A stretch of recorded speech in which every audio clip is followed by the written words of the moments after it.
ನಮಸ್ತೆ ಸ್ನೇಹಿತರೆ, NCG competitive ಇನ್ಸ್ಟಿಟ್ಯೂಷನ್ಗೆ ಸ್ವಾಗತ. ನನ್ನ ಹೆಸರು ಶ್ವೇತಾ.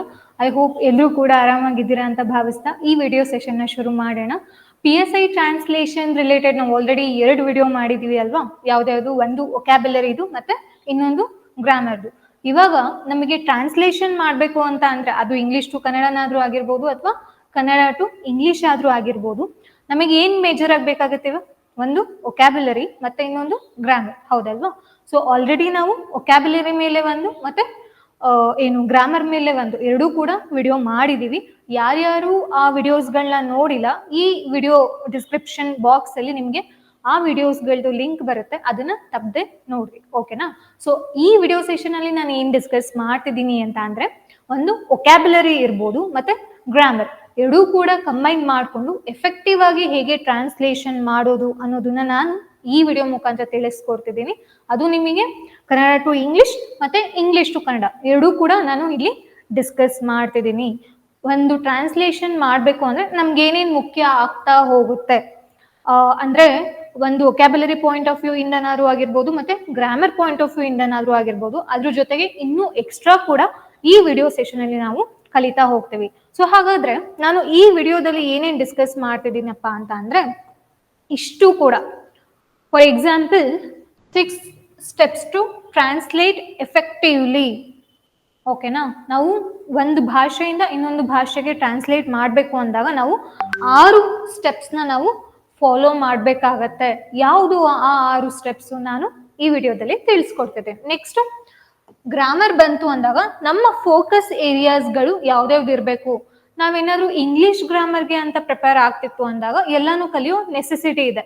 ಆದ್ರೆ ಟ್ರಾನ್ಸ್ಲೇಷನ್ಗೆ ಬೇಕು ಅಂತ ಅಂದಾಗ ಇಂಗ್ಲಿಷ್ ಗ್ರಾಮರ್ ಎಲ್ಲಾನು ಕಲಿಯೋ ಅವಶ್ಯಕತೆ ಇದೆಯಾ? ಅದನ್ನು ಕೂಡ ನಾವಿಲ್ಲಿ ನೋಡ್ತಾ ಹೋಗೋಣ. Next, what to practice regularly ಅಂತ ಅಂದ್ರೆ, ಇವಾಗ ನಾವು ಟ್ರಾನ್ಸ್ಲೇಟ್ ಮಾಡಬೇಕು ಅಂತ ಅಂದಾಗ ನಾವು ಏನೇನ ಪ್ರಾಕ್ಟೀಸ್ ಮಾಡ್ತಾ ಹೋಗ್ಬೇಕು ಅನ್ನೋದನ್ನ ತಿಳಿಸ್ಕೊಡ್ತಿದ್ದೀನಿ. ಅದ್ರ ಜೊತೆಗೆ ಹೆಲ್ಪ್ಫುಲ್ ಟೂಲ್ಸ್ ಫಾರ್ ಟ್ರಾನ್ಸ್ಲೇಷನ್. ನಾವು ಟ್ರಾನ್ಸ್ಲೇಟ್ ಮಾಡಬೇಕು ಅಂತ ಅಂದಾಗ ನಮ್ಗೆ ಯಾವ್ಯಾವ ಟೂಲ್ಸ್ಗಳು ಅವಶ್ಯಕತೆ ಇದೆ ಅನ್ನೋದನ್ನ ಇಲ್ಲಿ ನಾವು ನೋಡ್ತಾ ಹೋಗೋಣ. Next, common mistakes to avoid. ಕೆಲವೊಂದಷ್ಟು ನಾನು ಆಲ್ರೆಡಿ ಲಾಸ್ಟ್ 2 ವಿಡಿಯೋಸ್ಗಳಲ್ಲಿ ಡಿಸ್ಕಸ್ ಮಾಡ್ತಿದ್ದೀನಿ. ಅಂಡ್ ಟ್ರಾನ್ಸ್ಲೇಷನ್ ರಿಲೇಟೆಡ್ ಇದು ನಿಮ್ಗೆ ಫೈನಲ್ ವಿಡಿಯೋ ಆಗಿರೋದ್ರಿಂದ ಇಲ್ಲಿ ಇನ್ನೊಂದಷ್ಟು ನಾನು ಡಿಸ್ಕಸ್ ಮಾಡ್ತಿದ್ದೀನಿ. ಅಂಡ್ ಕನ್ಕ್ಲೂಷನ್, ಗೋಲ್ಡನ್ ಟಿಪ್ಸ್ಗಳನ್ನ ಕೂಡ ಕೆಲವೊಂದಷ್ಟು ನಾನು ಇಲ್ಲಿ ಕೊಡ್ತಿದ್ದೀನಿ. ಸೊ ಹಾಗಾದ್ರೆ ಯಾವುದು ಆ 6 ಸ್ಟೆಪ್ಸ್ಗಳು ಒಂದೊಂದಾಗಿ ನೋಡ್ತಾ ಹೋಗೋಣ. ನಾನಿಲ್ಲಿ ಫಸ್ಟ್ ಲಿಸ್ಟ್ ಮಾಡಿದ್ದೀನಿ, ಓಕೆನಾ? ಯಾವ್ಯಾವುದು ಆ 6 ಸ್ಟೆಪ್ಸ್ಗಳು ಅನ್ನೋದನ್ನ ನಾನು ಇಲ್ಲಿ ಲಿಸ್ಟ್ ಮಾಡಿದ್ದೀನಿ. ಸೊ ಒಂದೊಂದು ಸ್ಟೆಪ್ ಒಳಗೂ ಕೂಡ ಯಾವ್ಯಾವ ರೀತಿ ನಾವು ಅದನ್ನ ಫಾಲೋ ಮಾಡ್ತಾ ಹೋಗ್ಬೇಕಾಗತ್ತೆ ಅನ್ನೋದನ್ನ ನಾವು ತಿಳ್ಕೊಳ್ಳೋಣ. ಸೊ ಫಸ್ಟ್ ಯಾವುದು? Understand the source sentence. Source ಅಂತ ಅಂದ್ರೆ ಏನು? ಇವಾಗ ಇಂಗ್ಲಿಷ್ ಅಲ್ಲಿ ಕೊಟ್ಟಿರ್ತಾರೆ, ಅದನ್ನ ನಾವು ಕನ್ನಡಕ್ಕೆ ಟ್ರಾನ್ಸ್ಲೇಟ್ ಮಾಡಬೇಕು. ಸೊ ಹಾಗಾದ್ರೆ ಸೋರ್ಸ್ ಸೆಂಟೆನ್ಸ್ ಯಾವ್ದಾಯ್ತು? ಇಂಗ್ಲಿಷ್ ಅಲ್ಲಿ ಕೊಟ್ಟಿರುವಂತದ್ದು ಕನ್ನಡದಲ್ಲಿ ಕೊಟ್ಟಿದ್ದಾರೆ, ಅದನ್ನ ನಾವು ಇಂಗ್ಲಿಷ್ ಅಲ್ಲಿ ಟ್ರಾನ್ಸ್ಲೇಟ್ ಮಾಡ್ಬೇಕು ಅಂದಾಗ ಏನಾಗತ್ತೆ? ಕನ್ನಡ ನಮಗೆ ಸೋರ್ಸ್ ಸೆಂಟೆನ್ಸ್ ಆಗತ್ತೆ, ಹೌದಲ್ವಾ? ಮೂಲ ಪದ ಅಂತಂದ್ರೆ ಮೂಲ ವಾಕ್ಯಗಳು ಯಾವ ಭಾಷೆಲಿದೆ ಅದನ್ನ ನಾವು ಏನ್ ಮಾಡ್ಬೇಕಾಗತ್ತೆ? ಫಸ್ಟ್ ಅರ್ಥ ಮಾಡ್ಕೋಬೇಕಾಗತ್ತೆ. ಅರ್ಥನೇ ಮಾಡ್ಕೊಂಡಿಲ್ಲ ಅಂತಂದ್ರೆ ನಾವು ಹೇಗೆ ಟ್ರಾನ್ಸ್ಲೇಟ್ ಮಾಡ್ಲಿಕ್ಕಾಗತ್ತೆ, ಹೌದಲ್ವಾ? Next, identify parts of speech. ಒಂದು ವಾಕ್ಯ ಕೊಟ್ಟಿದ್ದಾರೆ, ಅದನ್ನ ನಾವು ಫಸ್ಟ್ ಅರ್ಥ ಮಾಡ್ಕೋಬೇಕಾಗತ್ತೆ. ಅರ್ಥ ಮಾಡ್ಕೊಂಡಿದ್ದಾದ್ಮೇಲೆ ಅದನ್ನ ಬ್ರೇಕ್ ಡೌನ್ ಮಾಡ್ಬೇಕಲ್ವಾ, ಹೌದಲ್ವಾ? ನೌನ್ ಯಾವ್ದಿದೆ, ಪ್ರನೌನ್ ಯಾವ್ದಿದೆ, ವರ್ಬ್ ಯಾವ್ದಿದೆ, ಕಂಜಕ್ಷನ್ ಯಾವ್ದಿದೆ, ಪ್ರಿಪೋಸಿಷನ್ ಯಾವ್ದಿದೆ, ಅದನ್ನ ನಾವು ಬ್ರೇಕ್ ಡೌನ್ ಮಾಡಬೇಕು. Next, check tense and voice. Tense ಅಂತ ಅಂದ್ರೆ ಅದು ಭೂತಕಾಲದಲ್ಲಿ ಇದೆಯಾ, ಭವಿಷ್ಯತ್ ಕಾಲದಲ್ಲಿ ಇದೆಯಾ, ಅಥವಾ ವರ್ತಮಾನ ಕಾಲದಲ್ಲಿ ಇದೆಯಾ, ಅದನ್ನು ಕೂಡ ನಾವು ತಿಳ್ಕೊಬೇಕಾಗತ್ತೆ. ಆಲ್ರೆಡಿ ನಡೆದೋಗ್ಬಿಟ್ಟಿದೆ, ಅದನ್ನ ನಾವು ಫ್ಯೂಚರ್ ಅಲ್ಲಿ ಹೇಳಕ್ ಹೋದ್ರೆ ಏನಾಗುತ್ತೆ? ಸೆಂಟೆನ್ಸ್ ಮೀನಿಂಗು ಕೆಡುತ್ತೆ ಅಲ್ವಾ? ಅಂಡ್ ಇನ್ನೊಂದು ವಾಯ್ಸ್, ಅದು ಆಕ್ಟಿವ್ ವಾಯ್ಸ್ ಅಲ್ಲಿ ಇದೆ ಮತ್ತೆ ಪ್ಯಾಸಿವ್ ವಾಯ್ಸ್ ಅಲ್ಲಿ ಇದೆಯಾ, ಅದು ಕರ್ತರಿ ವಾಕ್ಯದಲ್ಲಿ ಇದೆಯಾ ಅಥವಾ ಕರ್ಮಣಿ ವಾಕ್ಯದಲ್ಲಿ ಇದೆಯಾ ಅನ್ನೋದು ಕೂಡ ನಾವಿಲ್ಲಿ ತಿಳ್ಕೊಬೇಕಾಗತ್ತೆ. Next, know sentence structure. ಈ ಸ್ಟ್ರಕ್ಚರ್ ಬಗ್ಗೆ ಆಲ್ರೆಡಿ ನಾನು ಡಿಸ್ಕಸ್ ಮಾಡಿದ್ದೀನಿ.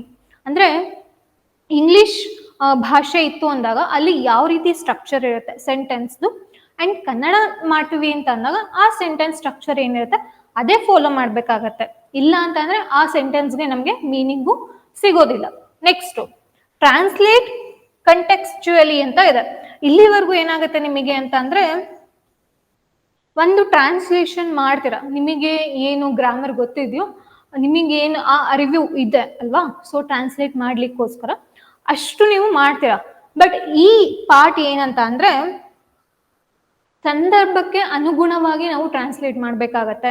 ಕೇವಲ ನಮ್ಗೆ ಗ್ರಾಮರು ವೊಕ್ಯಾಬುಲರಿ ಗೊತ್ತಿದ ತಕ್ಷಣ ಅದ್ರ ಅರ್ಥ ನಾವು ತುಂಬಾ ಚೆನ್ನಾಗಿ ಟ್ರಾನ್ಸ್ಲೇಟ್ ಮಾಡ್ತೀವಿ ಅಂತ ಅಲ್ಲ. ಓಕೆನಾ? ಸೊ ಕೆಲವೊಂದು ಪದಕ್ಕೆ ಸಿನಾನಿಮ್ಸ್ಗಳಿರುತ್ತೆ. ಆ ಯಾವ್ಯಾವ ಸಿನಾನಿಮ್ಸ್ಗಳು ಯಾವ್ಯಾವ ಸಂದರ್ಭಕ್ಕೆ ಅನುಗುಣವಾಗಿ ನಾವು ಹಾಕ್ಬೇಕು, ಆ ಏನು ಟ್ರಾನ್ಸ್ಲೇಟ್ ಮಾಡ್ಬೇಕಾರಲ್ಲಿ ನಾವು ಹಾಕ್ಬೇಕು ಅನ್ನೋದು ನಮ್ಗೆ ಗೊತ್ತಿರ್ಬೇಕಾಗತ್ತೆ. ಸೊ ಸಂದರ್ಭಕ್ಕೆ ಅನುಗುಣವಾಗಿ ನಾವ್ ಏನ್ ಮಾಡ್ಬೇಕಾಗತ್ತೆ, ಟ್ರಾನ್ಸ್ಲೇಟ್ ಮಾಡ್ಬೇಕಾಗತ್ತೆ. Next refine grammar and logic. ನೀವು ಸಂದರ್ಭಕ್ಕೆ ಅನುಗುಣವಾಗಿ ಟ್ರಾನ್ಸ್ಲೇಟ್ ಮಾಡಿದಾದ್ಮೇಲೂ ಕೂಡ ಕೆಲವೊಂದಷ್ಟು ಗ್ರಾಮರ್ ಏನಾಗತ್ತೆ ನಾವು ರಿಫೈನ್ ಮಾಡ್ಬೇಕಾಗತ್ತೆ. ನೀಟಾಗಿ ಅದನ್ನ ಪಾಲಿಶ್ ಮಾಡಿ ಒಂದು ಪ್ರಾಪರ್ ಸೆಂಟೆನ್ಸ್ ಅದು ಲಾಜಿಕ್ ಆಗಿ ಕರೆಕ್ಟ್ ಆಗಿರ್ಬೇಕು, ಕರೆಕ್ಟ್ ಆಗಿ ಅರ್ಥನ ಕೊಡ್ತಿರ್ಬೇಕು.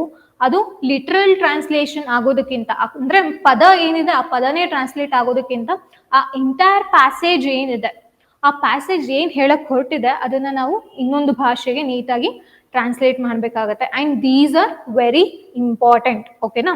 ಸೊ ಹಾಗಾದ್ರೆ ಫಸ್ಟ್ ಸ್ಟೆಪ್ ಯಾವುದು? Understanding the source sentence is the first and most critical step in translation. First steps ನಾವು ಫಾಲೋ ಮಾಡ್ಬೇಕಾಗಿರೋದು ಇದೇನೇನೆ. ಓಕೆನಾ? ಫಸ್ಟ್ ಅರ್ಥ ಮಾಡ್ಕೋಬೇಕು ಅವ್ರು ಏನ್ ಹೇಳಕ್ ಹೊರಟಿದ್ದಾರೆ. ಬರೀ ಆ ಪದಗಳು ಮಾತ್ರ ಅಲ್ಲ, ಅದ್ರ ಮೀನಿಂಗ್ ನಮಗೆ ಗೊತ್ತಿರ್ಬೇಕಾಗತ್ತೆ. ಫಾರ್ ಎಕ್ಸಾಂಪಲ್, ಇವಾಗ ಕನ್ನಡ ಟು ಇಂಗ್ಲಿಷ್ ಟ್ರಾನ್ಸ್ಲೇಷನ್ ಅಲ್ಲಿ ನೋಡಿ, ಸರ್ಕಾರ ವಿದ್ಯಾರ್ಥಿಗಳಿಗೆ ಉಚಿತ ಬಸ್ ಪಾಸ್ ಒದಗಿಸಲಿದೆ ಅಂತ ಇದೆ. ಏನು?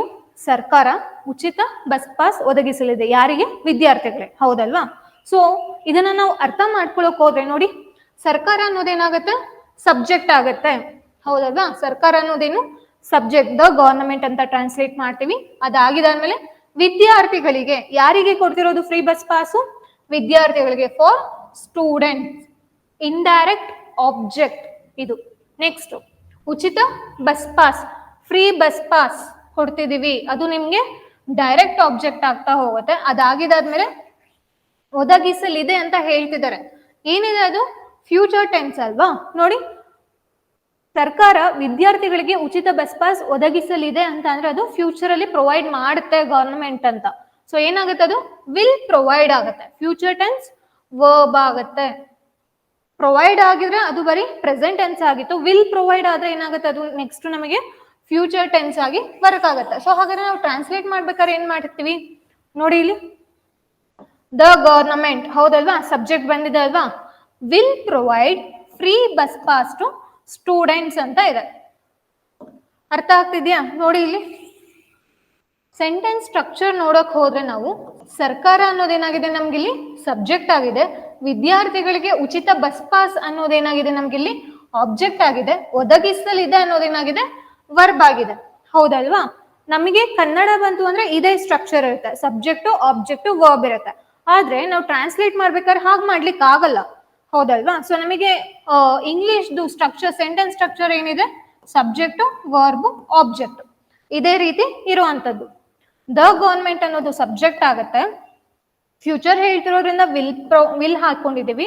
ಅಂಡ್ ನಿಮಗೆ ಗೊತ್ತಿರಬೇಕು ಯಾವ ಟೈಮಿಂಗ್ಸ್ ಅಲ್ಲಿ ವಿಲ್ ಹಾಕ್ತಿವಿ, ಯಾವ ಟೈಮಿಂಗ್ಸ್ ಅಲ್ಲಿ ವಿಲ್ ಹ್ಯಾವ್ ಹಾಕ್ತಿವಿ ಅನ್ನೋದು. ಓಕೆನಾ? ನೋಡಿ, ನೆಕ್ಸ್ಟ್ ಪ್ರೊವೈಡ್ ಅನ್ನೋದು ಏನಾಗುತ್ತೆ ನಮ್ಗೆ ವರ್ಬ್ ಆಗುತ್ತೆ. ಅದಾದ್ಮೇಲೆ free bus pass to students ಅನ್ನೋದು ಏನಾಗುತ್ತೆ ನಮ್ಗೆ ಆಬ್ಜೆಕ್ಟ್ ಆಗುತ್ತೆ. ಸೊ ಇಂಗ್ಲಿಷ್ ಸೆಂಟೆನ್ಸ್ ಸ್ಟ್ರಕ್ಚರ್ ಏನಿದೆ, ಸಬ್ಜೆಕ್ಟ್, ವರ್ಬ್ ಮತ್ತೆ ಆಬ್ಜೆಕ್ಟ್ ಇಷ್ಟು ಕೂಡ ಆಗುತ್ತೆ. ಅಂಡ್ ಇನ್ನೊಂದು ನೀವು ಇಲ್ಲಿ ಅಬ್ಸರ್ವ್ ಮಾಡಿ, ನಾನು ಟ್ರಾನ್ಸ್ಲೇಟ್ ಮಾಡ್ಬೇಕಾರೆ ವರ್ಡ್ ಟು ವರ್ಡ್ ತಗೊಂಡು ಟ್ರಾನ್ಸ್ಲೇಟ್ ಮಾಡ್ಬೇಕಾರೆ ಐ ಹ್ಯಾವ್ ಮೆನ್ಷನ್ಡ್ ಹಿಯರ್ ಏನು, ಫಾರ್ ಅಂತ, ಫಾರ್ ಸ್ಟೂಡೆಂಟ್ಸ್ ಅಂತ. ಆದ್ರೆ ಬರಿಬೇಕಾದ್ರೆ ನಾನು ಏನ್ ಮಾಡಿದ್ದೀನಿ, ಟು ಹಾಕಿದ್ದೀನಿ. ಯಾಕೆ? ಗೊತ್ತಾಗ್ಬೇಕು, ಪ್ರಿಪೋಸಿಷನ್ ಅಲ್ವಾ? ಫಾರ್ ಮತ್ತೆ ಟು ಅನ್ನೋದೇನಾಗುತ್ತೆ ನಮ್ಗೆ ಇಲ್ಲಿ ಪ್ರಿಪೋಸಿಷನ್ ಆಗುತ್ತೆ. ನಾವು ಯಾವ ಟೈಮಿಂಗ್ಸ್ ಅಲ್ಲಿ ಫಾರ್ ನ ಬಳಸ್ತೀವಿ, ಯಾವ ಟೈಮಿಂಗ್ಸ್ ಅಲ್ಲಿ ಟು ನ ಬಳಸ್ತೀವಿ ಅನ್ನೋದು ಕೂಡ ಗೊತ್ತಾಗ್ಬೇಕಾಗತ್ತೆ. ಕೆಲವೊಂದ್ಸತಿ ಅದು ರಿಪ್ಲೇಸಬಲ್ ಅಂತಂದ್ರೆ ಆ ಜಾಗಕ್ಕೆ ನಾವು ಫಾರ್ ಆದ್ರೂ ಹಾಕ್ಬೋದು ಅಥವಾ ಟು ಆದ್ರೂ ಹಾಕ್ಬೋದು.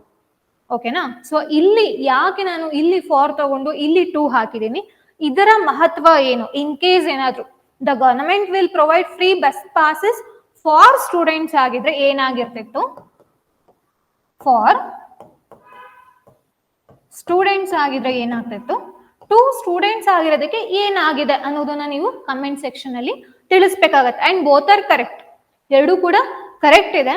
ಬಟ್ ಯಾಕೆ ಯಾವ ಟೈಮಿಂಗ್ಸ್ ಅಲ್ಲಿ ನಾವು ಫಾರ್ ನ ಬಳಸ್ತೀವಿ, ಯಾವ ಟೈಮಿಂಗ್ಸ್ ಅಲ್ಲಿ ಟೂ ನ ಬಳಸ್ತೀವಿ, ಅದ್ರ ಇಂಪಾರ್ಟೆನ್ಸ್ ಏನಿದೆ ಅನ್ನೋದನ್ನ ನೀವು ತಿಳಿಸ್ಬೇಕಾಗತ್ತೆ. ನೆಕ್ಸ್ಟ್ ನಾವು ನೋಡಿ, instead of word to word translation we understood, ಏನೇನು ಅರ್ಥ ಮಾಡ್ಕೊಂಡಿದೀವಿ, ಯಾರು ಮಾಡ್ತಿದ್ದಾರೆ ಕೆಲಸ. ಓಕೆನಾ, ನೀವು ಯಾವುದೇ ಏನು ಸೆಂಟೆನ್ಸ್ ತಗೊಳ್ಳಿ, ಅದನ್ನ ಈ ರೀತಿ ಬ್ರೇಕ್ ಡೌನ್ ಮಾಡ್ಬೇಕಾಗತ್ತೆ. ಯಾರು ಮಾಡ್ತಿರೋದು, ಯಾರಿಗೆ ಮಾಡ್ತಿರೋದು, ಏನ್ ಮಾಡ್ತಿರೋದು, ಮತ್ತೆ ಯಾವಾಗ ಮಾಡ್ತಿರೋದು. ಸೊ ಒಂದು ಕಂಪ್ಲೀಟ್ ಸೆಂಟೆನ್ಸ್ ತಗೊಂಡಾಗ ಕೆಲವೊಂದಷ್ಟು ಇದೇ ರೀತಿ ಅಂತಲ್ಲ, ಯಾರು ಯಾವುದಕ್ಕೆ ಏಂತಕ್ ಮಾಡ್ತಿದ್ದಾರೆ ಆ ಥರ ರೀಸನ್ ಕೂಡ ನಿಮ್ಗೆ ಬರ್ತಾ ಹೋಗುತ್ತೆ. ಅದನ್ನ ಮುಂದೆ ಎಕ್ಸಾಂಪಲ್ಸ್ ಗಳಲ್ಲಿ ನಾನು ಹಾಕಿದ್ದೇನೆ. So understanding the source sentence, ಅದೇನ್ ಹೇಳಕ್ ಹೊರಟಿದೆ ಅನ್ನೋದು ನಮ್ಗೆ ತುಂಬಾ ಅರ್ಥ ಆಗ್ಬೇಕಾಗತ್ತೆ. ಓಕೆನಾ. So next English to Kannada ಬರುತ್ತೆ. ಸೊ ಆಗ್ಲೇ ನಾನು ಡಿಸ್ಕಸ್ ಮಾಡಿದ್ದು ಕನ್ನಡ ಟು ಇಂಗ್ಲಿಷು. ಈ ಇಂಗ್ಲಿಷ್ ಅಲ್ಲಿ ಯಾವ ಸೆಂಟೆನ್ಸ್ ಕೊಟ್ಟಿದ್ದಾರಪ್ಪ ಅಂದ್ರೆ, due to lack of evidence the accused was released by the court ಅಂತ ಇದೆ.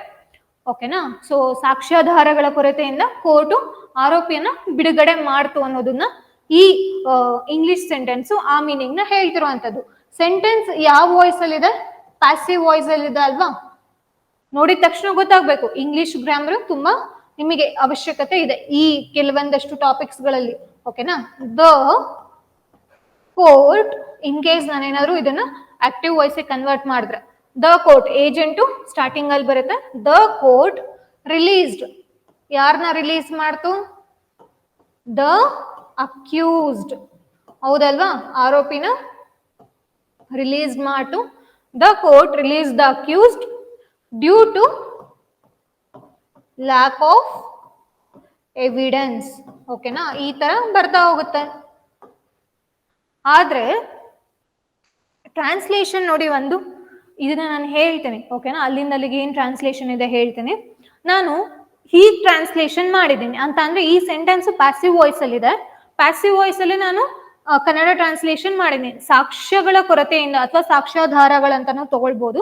ಸಾಕ್ಷ್ಯಾಧಾರಗಳ ಕೊರತೆಯಿಂದ ಆರೋಪಿಯನ್ನು ನ್ಯಾಯಾಲಯ ಬಿಡುಗಡೆ ಮಾಡಿತು. ಇದು ಪ್ಯಾಸಿವ್ ವಾಯ್ಸ್ ಅಲ್ಲಿ ಇದೆ, ಹೌದಲ್ವಾ. ಇನ್ ಕೇಸ್ ಇದು ಆಕ್ಟಿವ್ ವಾಯ್ಸ್ ಅಲ್ಲಿ ಇತ್ತು ಅಂದಾಗ ನಾನು ಹೀಗೆ ಟ್ರಾನ್ಸ್ಲೇಟ್ ಮಾಡಕ್ ಹೋದೆ ಅಂದಾಗ ಏನಾಗುತ್ತೆ, ದ ಕೋರ್ಟ್ ಅಂತ ಅಂದ್ರೆ ಏನು, ಕೋರ್ಟ್ ನ್ಯಾಯಾಲಯ ಆರೋಪಿಯನ್ನ ಬಿಡುಗಡೆ ಮಾಡಿತು ಸಾಕ್ಷ್ಯಾಧಾರಗಳ ಕೊರತೆಯಿಂದ. ಈ ರೀತಿ ಕರೆಕ್ಟ್ ಆಗಿ ಬರುತ್ತಾ, ಇಲ್ಲ ಅಲ್ವಾ. ನಮಗೆ ವರ್ಡ್ ಟು ವರ್ಡ್ ಟ್ರಾನ್ಸ್ಲೇಷನ್ ಗೊತ್ತಿದ್ರು ಕೂಡ ಅದನ್ನ ಯಾವ ಜಾಗದಲ್ಲಿ ಕರೆಕ್ಟ್ ಆಗಿ ಆರ್ಡರ್ ಪ್ಲೇಸ್ ಮಾಡಿದ್ರೆ ಅಲ್ಲಿ ಏನ್ ನಾವು ಹೇಳಕ್ ಹೋಗ್ತಿದೀವಿ ಅಲ್ವಾ, ಅರ್ಥ ಅದು ಕರೆಕ್ಟ್ ಆಗಿ ಬರುತ್ತೆ. ಕರೆಕ್ಟ್ ಆಗಿ ಪ್ಲೇಸ್ ಮಾಡಿದ್ರೆ, ಇಲ್ಲ ಅಂತ ಅಂದ್ರೆ ಬರೋದಿಲ್ಲ. ಅರ್ಥ ಆಯ್ತಾ. ಸೊ ಇಲ್ಲಿ ನೋಡಿ, ಸ್ಟೆಪ್ ಬೈ ಸ್ಟೆಪ್ ನಾವು ನೋಡ್ಕೊಳ್ತಾ ಹೋದಾಗ, due to lack of evidence ಅನ್ನೋದು ಏನಾಗುತ್ತೆ, ರೀಸನ್ ಆಗುತ್ತೆ. ಕಾಸಲ್ ಫ್ರೇಸ್, ಏಂತಕ್ಕೆ, ಹೌದಲ್ವಾ. ಇವಾಗ ನ್ಯಾಯಾಲಯ ಆರೋಪಿನ ಬಿಡುಗಡೆ ಮಾಡ್ತು, ಏಂತಕ್ಕೆ, ಕಾರಣ ಹೇಳ್ತಿದೆ, ರೀಸನ್. ದ ಅಕ್ಯೂಸ್ಡ್, ಏನಿದು, ಪರ್ಸನ್ ಇನ್ವಾಲ್ವ್, ಇದು ನಮ್ಗೆ ಸಬ್ಜೆಕ್ಟ್ ಆಗುತ್ತೆ. ವಾಸ್ ರಿಲೀಸ್ಡ್, ಪ್ಯಾಸಿವ್ ವರ್ಬ್, ಇದು ಸೆಂಟೆನ್ಸ್ ಪ್ಯಾಸಿವ್ ವಾಯ್ಸ್ ಅಲ್ಲಿ ಇದೆ, ಪಾಸ್ಟ್ ಟೆನ್ಸ್ ಅಲ್ಲಿ ಇದೆ. By the court who perform the action, agent. By ಆದ್ಮೇಲೆ ಬರೋದು ಪ್ಯಾಸಿವ್ ವಾಯ್ಸ್ ಅಲ್ಲಿ ಏಜೆಂಟ್ ಆಗಿರುತ್ತೆ. ಓಕೆನಾ. ಸೊ ನಾನು ಆಲ್ರೆಡಿ ಏನೇನ್ ಇರುತ್ತೆ ಈ ವಿಡಿಯೋ ಸೆಕ್ಷನ್ ಅಲ್ಲಿ ಅಂತ ಡಿಸ್ಕಸ್ ಮಾಡಿದೆ ಗೊತ್ತಾ. ಕೀ ಗ್ರಾಮರ್ ಫೋಕಸ್ ಏರಿಯಾಸ್ ಅಂತ ಹೇಳ್ದೆ ಅಲ್ವಾ. ಸೊ ಅಲ್ಲಿ ಯಾವ್ಯಾವ ಗ್ರಾಮರ್ ಪಾರ್ಟ್ಸ್ಗಳು ಇಲ್ಲಿ ಟ್ರಾನ್ಸ್ಲೇಷನ್ಗೆ ನಮ್ಗೆ ತುಂಬಾ ಇಂಪಾರ್ಟೆಂಟ್ ಆಗುತ್ತೆ ಅನ್ನೋದನ್ನ ನಾನು ಹೇಳ್ತೀನಿ. ಸೊ ಇಲ್ಲೂ ಅಷ್ಟೇ ನೋಡಿ, ಹೂ ಪರ್ಫಾರ್ಮ್ ದ ಆಕ್ಷನ್ ಅಂತ ಬಂತು ಅಂದ್ರೆ ಏಜೆಂಟ್. ಅರ್ಥ ಆಗ್ತಿದ್ಯಾ. ಸೊ ಸ್ಟೆಪ್ ಬೈ ಸ್ಟೆಪ್ ನಾವು ಅದನ್ನ ಬ್ರೇಕ್ ಡೌನ್ ಮಾಡ್ಕೊಂಡ್ವಿ, ಅದನ್ನ ನೀಟಾಗಿ ಟ್ರಾನ್ಸ್ಲೇಷನ್ ಮಾಡ್ಕೊಳ್ಬಹುದು. ಸೊ ಇಲ್ಲಿಂದ ನಮಗೆ ಏನ್ ಅರ್ಥ ಆಯ್ತಪ್ಪ ಅಂತ ಅಂದ್ರೆ ನೋಡಿ, ಲ್ಯಾಕ್ ಆಫ್ ಎವಿಡೆನ್ಸ್ ಸಾಕ್ಷ್ಯಾಧಾರಗಳ ಕೊರತೆಯಿಂದ ಗೊತ್ತಾಯ್ತು. ಪ್ಯಾಸಿವ್ ಸ್ಟ್ರಕ್ಚರ್ ಇದೆ, ವಾಸ್ ರಿಲೀಸ್ಡ್ ಬೈ ಅನ್ನೋದನ್ನ ನಾವ್ ಏನ್ ಮಾಡಿದ್ವಿ, ಈಸಿಯಾಗಿ ಬಿಡುಗಡೆ ಮಾಡಿತು ಅಂತ ಮಾಡಿದ್ವಿ. ಸಬ್ಜೆಕ್ಟ್ ಅಥವಾ ಆಬ್ಜೆಕ್ಟ್ ಪ್ಲೇಸ್ಮೆಂಟ್ ಏನ್ ಇರುತ್ತೆ ಅದು ಕನ್ನಡ ಗ್ರಾಮರ್ಗೆ ಈಸಿಯಾಗಿ ಸೂಟ್ ಆಗ್ಬೋದು. ಚೇಂಜ್ ಮಾಡ್ಕೊಂಡು ನಾವು ಸೂಟ್ ಮಾಡ್ಬೇಕಾಗತ್ತೆ. ಓಕೆನಾ. Next identify parts of speech in the source language. First sentence ನ ಅರ್ಥ ಮಾಡ್ಕೊಬೇಕು, ಅರ್ಥ ಏನ್ ಹೇಳ್ತಿದ್ದಾರೆ ಅದ್ರ ಮೀನಿಂಗ್ ಗೊತ್ತಿರಬೇಕು. ಅದಾಗಿದ್ದಾದ್ಮೇಲೆ ಆ ಸೋರ್ಸ್ ಸೆಂಟೆನ್ಸ್ ನ ತಗೊಂಡು ನಾವು ಪಾರ್ಟ್ಸ್ ಆಫ್ ಸ್ಪೀಚ್ ಆಗಿ ನಾವು ಅದನ್ನ ಡಿವೈಡ್ ಮಾಡ್ಬೇಕಾಗತ್ತೆ. ಅಂತ ಅಂದ್ರೆ ಇವಾಗ ನೋಡಿ, ಇಂಗ್ಲಿಷ್ ಟು ಕನ್ನಡ ಫಸ್ಟ್ ಇದೆ. Identify parts of speech before translating. The clever fox jump over the fence ಅಂತ ಇದೆ. ಓಕೆನಾ? ಸೊ ಫಸ್ಟ್ ಏನಿದ್ರ ಮೀನಿಂಗು, ಒಂದು ಬುದ್ಧಿವಂತ ನರಿ ಅಥವಾ ಚತುರ ನರಿ ಅಂತ ತಗೋಬಹುದು. ಬುದ್ಧಿವಂತ ನರಿ ಬೇಲಿನ ಹಾರ್ತು ಅಂತ ಹೇಳ್ತದೆ, ಹೌದಲ್ವಾ? ಸೊ ಇಲ್ಲಿ ಏನ್ ಕೊಟ್ಟಿದ್ದಾರೆ ಅದ್ರ ಮೀನಿಂಗ್ ನಾವು ತಿಳ್ಕೊಬೇಕಲ್ವಾ? ಪಾರ್ಟ್ಸ್ ಆಫ್ ಸ್ಪೀಚ್ ಅನ್ನ ನಾವು ಡಿವೈಡ್ ಮಾಡ್ಕೋಬೇಕಾಗತ್ತೆ. ಸೊ ನೋಡಿ, ದ ಅನ್ನೋದು ಏನ್ ಹೇಳ್ತದೆ, ಇದು ಇಸ್ ಆರ್ಟಿಕಲ್. ಕ್ಲವರ್ ಅಂದ್ರೆ ಏನು? ಅಡ್ಜೆಕ್ಟಿವ್.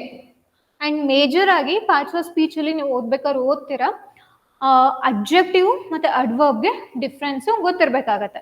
ಅಡ್ಜೆಕ್ಟಿವ್ ಅಂತ ಅಂದ್ರೆ ಯಾವ್ಯಾವ ತರ ರೀತಿಯ ಪದಗಳು ಬರುತ್ತೆ, ಮತ್ತೆ ಯಾವ್ಯಾವ್ದಕ್ಕೆ ಅದು ವಿಶೇಷಣ ಆಗಿ ಕಾರ್ಯನಿರ್ವಹಿಸುತ್ತೆ ಅನ್ನೋದು ನಮ್ಗೆ ಗೊತ್ತಿರ್ಬೇಕಾಗತ್ತೆ. ಯಾಕೆ ಅಂತ ಅಂದ್ರೆ ಅಡ್ಜೆಕ್ಟಿವ್ ನ ಅಡ್ವರ್ಬ್ ಅಂತ ಅನ್ಕೊಳ್ಳೋದು, ಮತ್ತೆ ಅಡ್ವರ್ಬ್ ನ ಅಡ್ಜೆಕ್ಟಿವ್ ಅಂತ ಅನ್ಕೊಳ್ಳೋದು ಅದು ತಪ್ಪಾಗುತ್ತೆ. ಓಕೆನಾ? ಸೊ ಅಡ್ಜೆಕ್ಟಿವ್ ಅಂತ ಬಂತು ಅಂದಾಗ ಅದು ನೌನು ಅಥವಾ ಪ್ರೊನೌನ್ಗೆ ಒಂದು ವಿಶೇಷಣ ಆಗಿ ಕಾರ್ಯನಿರ್ವಹಿಸುತ್ತೆ. ಅಡ್ವರ್ಬ್ ಅಂತು ಅಂದ್ರೆ ವರ್ಬಿಗೆ, ಅಡ್ವರ್ಬಿಗೆ ಮತ್ತೆ ಅಡ್ಜೆಕ್ಟಿವ್ಗೆ, ಈ ಮೂರಕ್ಕೂ ಕೂಡ ಏನಾಗುತ್ತೆ, ಅದು ವಿಶೇಷಣಾಗಿ ಕಾರ್ಯನಿರ್ವಹಿಸುತ್ತೆ. ಓಕೆನಾ? ಕೆಲವೊಂದಷ್ಟು ಎಕ್ಸಾಂಪಲ್ಸ್ ಗಳನ್ನ ನೀವು ನೋಡಿದ್ರೆ ಈಸಿಯಾಗಿ ಗೊತ್ತಾಗುತ್ತೆ. ಸೊ ಈ ಫಾಕ್ಸ್ ಅನ್ನೋದು ಏನಾಗುತ್ತೆ, ನಮ್ಗೆ ನೌನ್ ಆಗತ್ತೆ. ಬರೀ ಅಲ್ಲಿ ಫಾಕ್ಸ್ ಅಂತ ಹೇಳ್ತಿಲ್ಲ, ದ ಕ್ಲವರ್ ಫಾಕ್ಸ್ ಅಂತ ಹೇಳ್ತಿರೋಂಥದ್ದು, ಹೌದಲ್ವಾ? ಸೊ ಇದು ನೌನ್ ಅಂತ ಅಂದ್ರೆ ಇದು ಕ್ಲವರ್ ಅನ್ನೋದು ವಿಶೇಷಣಾಗಿ ಕಾರ್ಯನಿರ್ವಹಿಸ್ತಿದೆ. ಇದು ಚತುರ, ಕ್ಲವರ್ ಅಂದ್ರೆ ಚತುರ ಅಂತ ಹಾಕೊಂಡಿದೀವಿ. ನೋಡಿ, ಡಿಸ್ಕ್ರೈಬ್ಸ್ ದ ಫಾಕ್ಸ್. ಫಾಕ್ಸ್ ಅನ್ನೋದು ನೌನ್ ಆಗುತ್ತೆ. ನೌನ್ನ ಇದು ಡಿಸ್ಕ್ರೈಬ್ ಮಾಡ್ತಿದೆ, ವರ್ಣನೆ ಮಾಡ್ತಿದೆ, ಏನಂತ? ಚತುರ ಅಂತ. ನೆಕ್ಸ್ಟ್ ಫಾಕ್ಸ್ ಅಂದ್ರೆ ಏನಾಗುತ್ತೆ, ನೌನ್ ಆಗುತ್ತೆ. ಇದ್ರದ್ದು ಟ್ರಾನ್ಸ್ಲೇಷನ್ ನರಿ ವಿಚ್ ಈಸ್ ಸಬ್ಜೆಕ್ಟ್. ಜಂಪ್ ಅಂದ್ರೆ ಏನು? ವರ್ಬ್, ಪಾಸ್ಟ್ ಟೆನ್ಸ್ ಅಲ್ಲಿ ಇದೆ. ಬರೀ ಜಂಪ್ ಇಲ್ಲ ಅಲ್ಲಿ ಅಂದ್ರೆ ಅದ್ರ ಅರ್ಥ ಏನು? ಪಾಸ್ಟ್ ಟೆನ್ಸ್ ಅಲ್ಲಿ ಇದೆ ಅದು ಅಂತ. ನಾವು ಮಾಡ್ಬೇಕಾದ್ರೆ ಏನ್ ಮಾಡ್ಬೇಕಾಗತ್ತೆ, ಅದನ್ನ ಪಾಸ್ಟ್ ಟೆನ್ಸ್ ಗೆ ಕನ್ವರ್ಟ್ ಮಾಡ್ಬೇಕು. ಹಾರಿತು, ಹೌದಲ್ವಾ? ಆಕ್ಷನ್. ನೆಕ್ಸ್ಟ್ ಓವರ್ ಅಂದ್ರೆ ಏನು? ಪ್ರಿಪೋಸಿಷನ್. ಅದ್ರ ಅರ್ಥ ಮೇಲೆ ಅಥವಾ ದಾಟಿ, ಹೌದಲ್ವಾ? ಈ ತರ ಮೀನಿಂಗ್ ಕೊಡುತ್ತೆ. ನಾವು ಜಸ್ಟ್ ಬ್ರೇಕ್ ಡೌನ್ ಮಾಡ್ತಿದೀವಿ ಇದನ್ನ ಇನ್ನೂ. ನೆಕ್ಸ್ಟ್ ದ ಅಗೈನ್ ಆರ್ಟಿಕಲ್, ಅಂತ ತಗೊಂಡಿದೀನಿ. Fence, this is also noun. Noun ಅಂತ ಅಂದ್ರೆ ಏನು? Name of a person, place, thing, ಮೂರು ಕೂಡ ಇರುತ್ತೆ ಅಲ್ವಾ? ಸೊ ಇದು ನಿಮಗೆ ಥಿಂಗ್ ಆಗತ್ತೆ. ಫೆನ್ಸ್ ಏನಂತಾರೆ ಕನ್ನಡದಲ್ಲಿ? ಬೇಲಿ ಅಂತ ಹೇಳ್ತೀವಿ. ಒಂದ್ ಅರ್ಥ ಮಾಡ್ಕೊಳ್ಳಿ, ಇದ್ರ ಪ್ರಕಾರ ಟ್ರಾನ್ಸ್ಲೇಷನ್ ಏನ್ ಬರ್ಬೇಕು? ಆ ಚತುರ ನರಿ ಬೇಲಿ ಮೇಲೆ ಹಾರಿತು ಅಂತ ಬರ್ಬೇಕು, ಹೌದಲ್ವಾ? ಅದ್ರ ಬದಲು ನೋಡಿ, ಆ ಚತುರ ನರಿ ಬೇಲಿಯನ್ನು ಹಾರಿತು. ಇಲ್ಲ, ಇಲ್ಲಿ ಆ ಅಂತ ತೆಗೆದು ಹಾಕಿದ್ರು ಏನ್ ತೊಂದರೆ ಆಗಲ್ಲ, ಹೌದಲ್ವಾ? ನಾವು ಟ್ರಾನ್ಸ್ಲೇಟ್ ಮಾಡ್ಬೇಕಾದ್ರೆ ಅಂದ್ರೆ ಗ್ರಾಮರ್ ಪಾಯಿಂಟ್ ಆಫ್ ವ್ಯೂ ಇಂದ ನಾವು ಟ್ರಾನ್ಸ್ಲೇಟ್ ಮಾಡೋದು ಒಂದ್ ಕಡೆ ಆದ್ರೆ, ಅವಾಗ್ಲೇ ಲಾಸ್ಟ್ ಸ್ಟೆಪ್ ಅಲ್ಲಿ ಹೇಳ್ದೆ ಗೊತ್ತಾ, ರಿಫೈನ್ ಗ್ರಾಮರ್ ಅಂಡ್ ಲಾಜಿಕ್ ಅಂತ. ಸೊ ಅದ್ರ ಪ್ರಕಾರ ನಾವು ಟ್ರಾನ್ಸ್ಲೇಟ್ ಮಾಡಿದಾಗ ಅದು ಎಕ್ಸಾಕ್ಟ್ ಮೀನಿಂಗ್ ಹೇಳ್ತಿರತ್ತೆ. ವಿ ಶುಡ್ ನಾಟ್ ಡೂ ಏನು ಲಿಟ್ರಲ್ ಟ್ರಾನ್ಸ್ಲೇಷನ್ ಮಾಡಬಾರ್ದು. ಅರ್ಥ ಆಗ್ತಿದ್ಯಾ? ಚತುರ ನರಿ ಬೇಲಿಯನ್ನು ಹಾರಿತು ಅಂತ ಹೇಳ್ತಿರುವಂತದ್ದು. ಸೊ ಈ ತರ ನಾವು ಡಿವೈಡ್ ಮಾಡ್ಕೋಬೇಕಾಗತ್ತೆ ಪಾರ್ಟ್ಸ್ ಆಫ್ ಸ್ಪೀಚ್ ಬಂತು ಅಂದ್ರೆ. ಸೊ ಅದು ಇಂಗ್ಲಿಷ್ ಟು ಕನ್ನಡ ಆಯ್ತು. ಇಲ್ಲಿ ನೋಡಿ, ಕನ್ನಡ ಟು ಇಂಗ್ಲಿಷ್. ಅವಳು ವೇಗವಾಗಿ ಓಡಿದಳು ಅಂತ ಇದೆ. ನಾರ್ಮಲ್ ಆಗಿ ಅವಳು ಓಡಿದಳು ಅಂತ ಹೇಳ್ತಿಲ್ಲ, ವೇಗವಾಗಿ ಅಂತ ಅಂದ್ರೆ ಅದನ್ನ ಡಿಸ್ಕ್ರೈಬ್ ಮಾಡ್ತಿದ್ದಾರೆ, ಹೌದಲ್ವಾ? ಆಕ್ಷನ್ ನ ಡಿಸ್ಕ್ರೈಬ್ ಮಾಡೋದು ಯಾವುದು? ವರ್ಬ್ ನ ಡಿಸ್ಕ್ರೈಬ್ ಮಾಡೋದು ಯಾವುದು? ಅಡ್ವರ್ಬ್. ವೇಗವಾಗಿ ಅನ್ನೋದು ಏನಾಗುತ್ತೆ ಇಲ್ಲಿ ನಮ್ಗೆ? ಅಡ್ವರ್ಬ್ ಆಗತ್ತೆ. ಓಕೆನಾ? ಅವಳು ಅನ್ನು ದಟ್ ಈಸ್ ಪ್ರೊನೌನ್. ಶಿ ಇದು ಸಬ್ಜೆಕ್ಟ್ ಆಗತ್ತೆ. ವೇಗವಾಗಿ ಇದು ಅಡ್ವರ್ಬ್. ಕ್ವಿಕ್ಲಿ ಅನ್ನೋ ಮೀನಿಂಗ್ ನ ಕೊಡುವಂತದ್ದು ಮಾಡಿಫೈ ಮಾಡ್ತಿದೆ ವರ್ಬ್ ನ, ಹೌದಲ್ವಾ? ಓಡಿದಳು ವರ್ಬ್, ಪಾಸ್ಟ್ ಟೆನ್ಸ್ ಅಲ್ಲಿ ಇದೆ. ರ್ಯಾನ್ ಇದೆ ಮೇನ್ ಆಕ್ಷನ್ ಇರುವಂತದ್ದು. ಅವಳು ಹೇಗೆ ಓಡಿದ್ಲು? ತುಂಬಾ ಬೇಗವಾಗಿ ಓಡಿದ್ಲು ಅಂತ. She ran quickly. ಅರ್ಥ ಆಗ್ತಿದ್ಯಾ? ಸೊ ನಿಮಗೆ ಯಾವುದು ಕನ್ನಡ ಟು ಕನ್ನಡ ಬಂತು ಅಂದಾಗ ಆ ಸೆಂಟೆನ್ಸ್ ಸ್ಟ್ರಕ್ಚರ್ ಯಾವುದು? Subject, object, verb. And English sentence ತಗೊಂಡಾಗ ನಮಗೆ ಏನು ಸಬ್ಜೆಕ್ಟು, ವರ್ಬು, ಆಬ್ಜೆಕ್ಟ್ ಈ ತರನೇ ನಮಗೆ ಪ್ಲೇಸ್ ಆಗ್ಬೇಕಾಗತ್ತೆ. ಓಕೆನಾ? ಸೊ ನೆಕ್ಸ್ಟ್ ನೋಡೋಣ. Third step, checking the correct tense and voice. Tense ಭೂತಕಾಲದಲ್ಲಿದ್ರೆ ಭೂತಕಾಲನೇ ಇರಬೇಕು ಸೆಂಟೆನ್ಸು. ನೀವು ಡೈರೆಕ್ಟ್ ಇಂಡೈರೆಕ್ಟ್ ಸ್ಪೀಚ್ ಅಲ್ಲಿ ಮಾಡ್ತಿರೋ ಗೊತ್ತಾ, ಅಂದ್ರೆ ಮಾಡಿಫೈ ಮಾಡ್ತಿರೋ ಗೊತ್ತಾ, ಆ ಥರ ಆಗಲ್ಲ ಇಲ್ಲಿ. ಸೊ ಇಂಗ್ಲಿಷ್ ಅಲ್ಲಾದ್ರೂ ಇರಲಿ ಅಥವಾ ಕನ್ನಡದಲ್ಲಾದ್ರೂ ಇರಲಿ, source sentence English to Kannada ಮಾಡ್ಬೇಕಾದ್ರೆ ಇಂಗ್ಲಿಷ್ ಅಲ್ಲಿ ಭೂತಕಾಲ ಇತ್ತು ಅಂದ್ರೆ ಕನ್ನಡನೂ ಭೂತಕಾಲನೇ, ಭವಿಷ್ಯತ್ ಇತ್ತು ಅಂದ್ರೆ ಭವಿಷ್ಯತೆ ಬರುತ್ತೆ, ವರ್ತಮಾನ ಆಯ್ತು ಅಂದ್ರೆ ವರ್ತಮಾನನೇ ಬರುತ್ತೆ. ಓಕೆನಾ? ಸೊ ಪದಗಳು ಬಳಸ್ಬೇಕಾದ್ರೆ ತುಂಬಾ ಕೇರ್ಫುಲ್ ಆಗಿ ಬಳಸಿ. So first English to Kannada ನೋಡಿ. ಎಕ್ಸಾಂಪಲ್ 1 ಪ್ರೆಸೆಂಟ್ ಸಿಂಪಲ್ ಅಲ್ಲಿ ಇದೆ, ಆಕ್ಟಿವ್ ವಾಯ್ಸ್ ಅಲ್ಲಿ ಇದೆ, ಸಿಂಪಲ್ ಪ್ರೆಸೆಂಟ್ ಟೆನ್ಸ್. ಮೂರ್ ಟೆನ್ಸ್ ಗಳನ್ನ ನಾನು ಇಲ್ಲಿ ಎಕ್ಸಾಂಪಲ್ ಕೊಟ್ಟಿದ್ದೀನಿ. So first the teacher explains the lesson. Simple present tense ಗೆ ಫಾರ್ಮುಲಾ ಏನು? Subject plus V1 plus object. ಹೌದಲ್ವಾ? ಸಬ್ಜೆಕ್ಟ್ ಯಾರು? ದ ಟೀಚರ್ ಅನ್ನೋದು. Explains is a verb V1. ಹೌದಲ್ವಾ? The lesson subject verb agreement ತಗೊಂಡಾಗ ನಮ್ಗೆ ಇಲ್ಲಿ ದ ಟೀಚರ್ ಅಂದ್ರೆ ಒಂದೇ. ಹೌದಲ್ವಾ? ಪರ್ಟಿಕ್ಯುಲರ್ ಆಗಿ ಮಾತಾಡ್ತಿರೋದು. ಎಕ್ಸ್ಪ್ಲೈನ್ಸ್ ಗೆ ನೋಡಿ ಎಸ್ ಬರ್ಬೇಕಲ್ವಾ? The teacher explain the lesson ಅಂತ ಬರುತ್ತಾ? ಇಲ್ಲ ಅಲ್ಲ.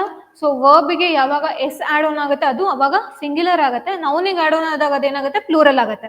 ಸೊ ಅಷ್ಟು ಬೇಸಿಕ್ ನಿಮಗೆ ಗೊತ್ತಿರಬೇಕು. ಸೊ ಸಬ್ಜೆಕ್ಟ್ ವರ್ಬ್ ಅಗ್ರಿಮೆಂಟ್ ಇಲ್ಲಿ ಕರೆಕ್ಟ್ ಆಗಿದೆ. ಸೊ ನೋಡೋಣ.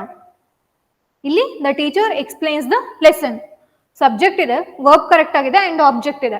ಸೊ ನಾ ಇದನ್ನ ಟ್ರಾನ್ಸ್ಲೇಷನ್ ಮಾಡಬೇಕು ಅಂತ ಅಂದಾಗ ನೋಡಿ, ಶಿಕ್ಷಕರು ಸಬ್ಜೆಕ್ಟ್, ಇಲ್ಲೂ ಕೂಡ ಸಬ್ಜೆಕ್ಟ್ ಇದೆ. ಶಿಕ್ಷಕರು ಅಂತ ಅಂದ್ರೆ ಅಲ್ಲಿ ಪ್ಲೂರಲ್ ಅಂತ ಅಂದ್ಕೊಂಡ್ಬಿಡಿ. ಆಮೇಲೆ ಶಿಕ್ಷಕರಿಗೆ ಮರ್ಯಾದೆ ಕೊಟ್ಟು ಹೇಳ್ತಿರುವಂತದ್ದು ಕನ್ನಡದಲ್ಲಿ. ಹೌದಲ್ವಾ? ಶಿಕ್ಷಕ ಪಾಠವನ್ನು ವಿವರಿಸುತ್ತಾನೆ ಅಂತ ಬರೆಯೋದಿಕ್ಕಾಗತ್ತಾ? ಹಾಗೆ ಬರೆಯೋದಿಕ್ಕಾಗಲ್ಲ. ಅಷ್ಟು ನಾವು ಲಿಬರಲ್ ಆಗಿ ಟ್ರಾನ್ಸ್ಲೇಟ್ ಮಾಡ್ಲಿಕ್ಕೆ ಆಗಲ್ಲ ಕನ್ನಡದಲ್ಲಿ. ಸೊ ನಾವು ರೆಸ್ಪೆಕ್ಟ್ ಕೊಟ್ಟು ಹೇಳ್ತಿರುವಂತದ್ದು. The teacher explains the lesson ಅಂತ ಇದೆ.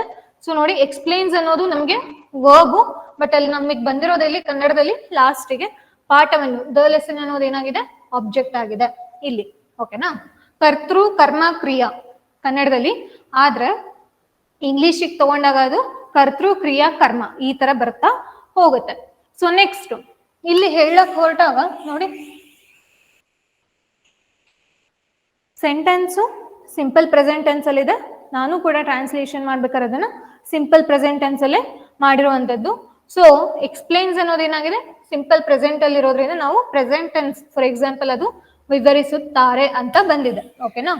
ನೆಕ್ಸ್ಟ್ ಸಿಂಪಲ್ ಪಾಸ್ಟ್ ಟೆನ್ಸ್ ಎಂದು ನೋಡಿ, ಇದು ಪ್ಯಾಸಿವ್ ವಾಯ್ಸ್ ಅಲ್ಲಿ ಇದೆ. The homework was completed by the student ಅಂತ ಹೇಳ್ತಿರುವಂತದ್ದು. The homework subject object ಆಗಿರುತ್ತೆ, ಆಬ್ಜೆಕ್ಟು ಸಬ್ಜೆಕ್ಟ್ ಆಗಿರುತ್ತೆ. ಯಾವಾಗ? ಪ್ಯಾಸಿವ್ ವಾಯ್ಸ್ ಅಲ್ಲಿ. ಕಂಪ್ಲೀಟೆಡ್ ವರ್ಬ್ ಆ ಜಾಗದಲ್ಲೇ ಇರುತ್ತೆ. ಓಕೆನಾ? ಸೊ ಇದು ನಾರ್ಮಲ್ ಆಗಿ ಆಕ್ಟಿವ್ ವಾಯ್ಸ್ ಬಂತು ಅಂದಾಗ ಏನಾಗ್ತಿತ್ತು ಅಂತ ಅಂದ್ರೆ, ದ ಸ್ಟೂಡೆಂಟ್ completed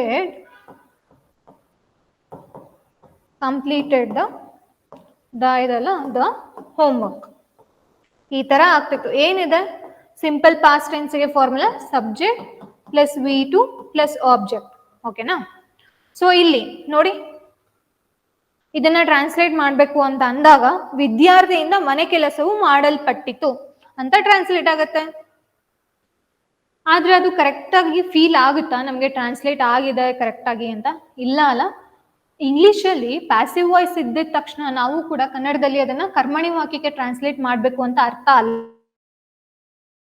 ಕೊಟ್ಟಿದ್ದಾರೆ, ಬಟ್ ನಾವು ಅದನ್ನ ಟ್ರಾನ್ಸ್ಲೇಷನ್ ಮಾಡ್ಬೇಕಾದ್ರೆ ಈ ತರ ಮಾಡ್ತು ಅಂತ ಅಂದ್ರೆ ಅದು ನಮ್ಗೆ ಸ್ಯಾಟಿಸ್ಫ್ಯಾಕ್ಷನ್ ಇರೋದಿಲ್ಲ. ಹೌದಲ್ವಾ? ಸೊ ಅದ್ರ ಬದಲು ನಾವು ವಿದ್ಯಾರ್ಥಿಯು ಮನೆ ಕೆಲಸವನ್ನು ಪೂರ್ಣಗೊಳಿಸಿದನು ಮಾಡ್ಬೋದಲ್ಲ. ಹೌದಲ್ವಾ?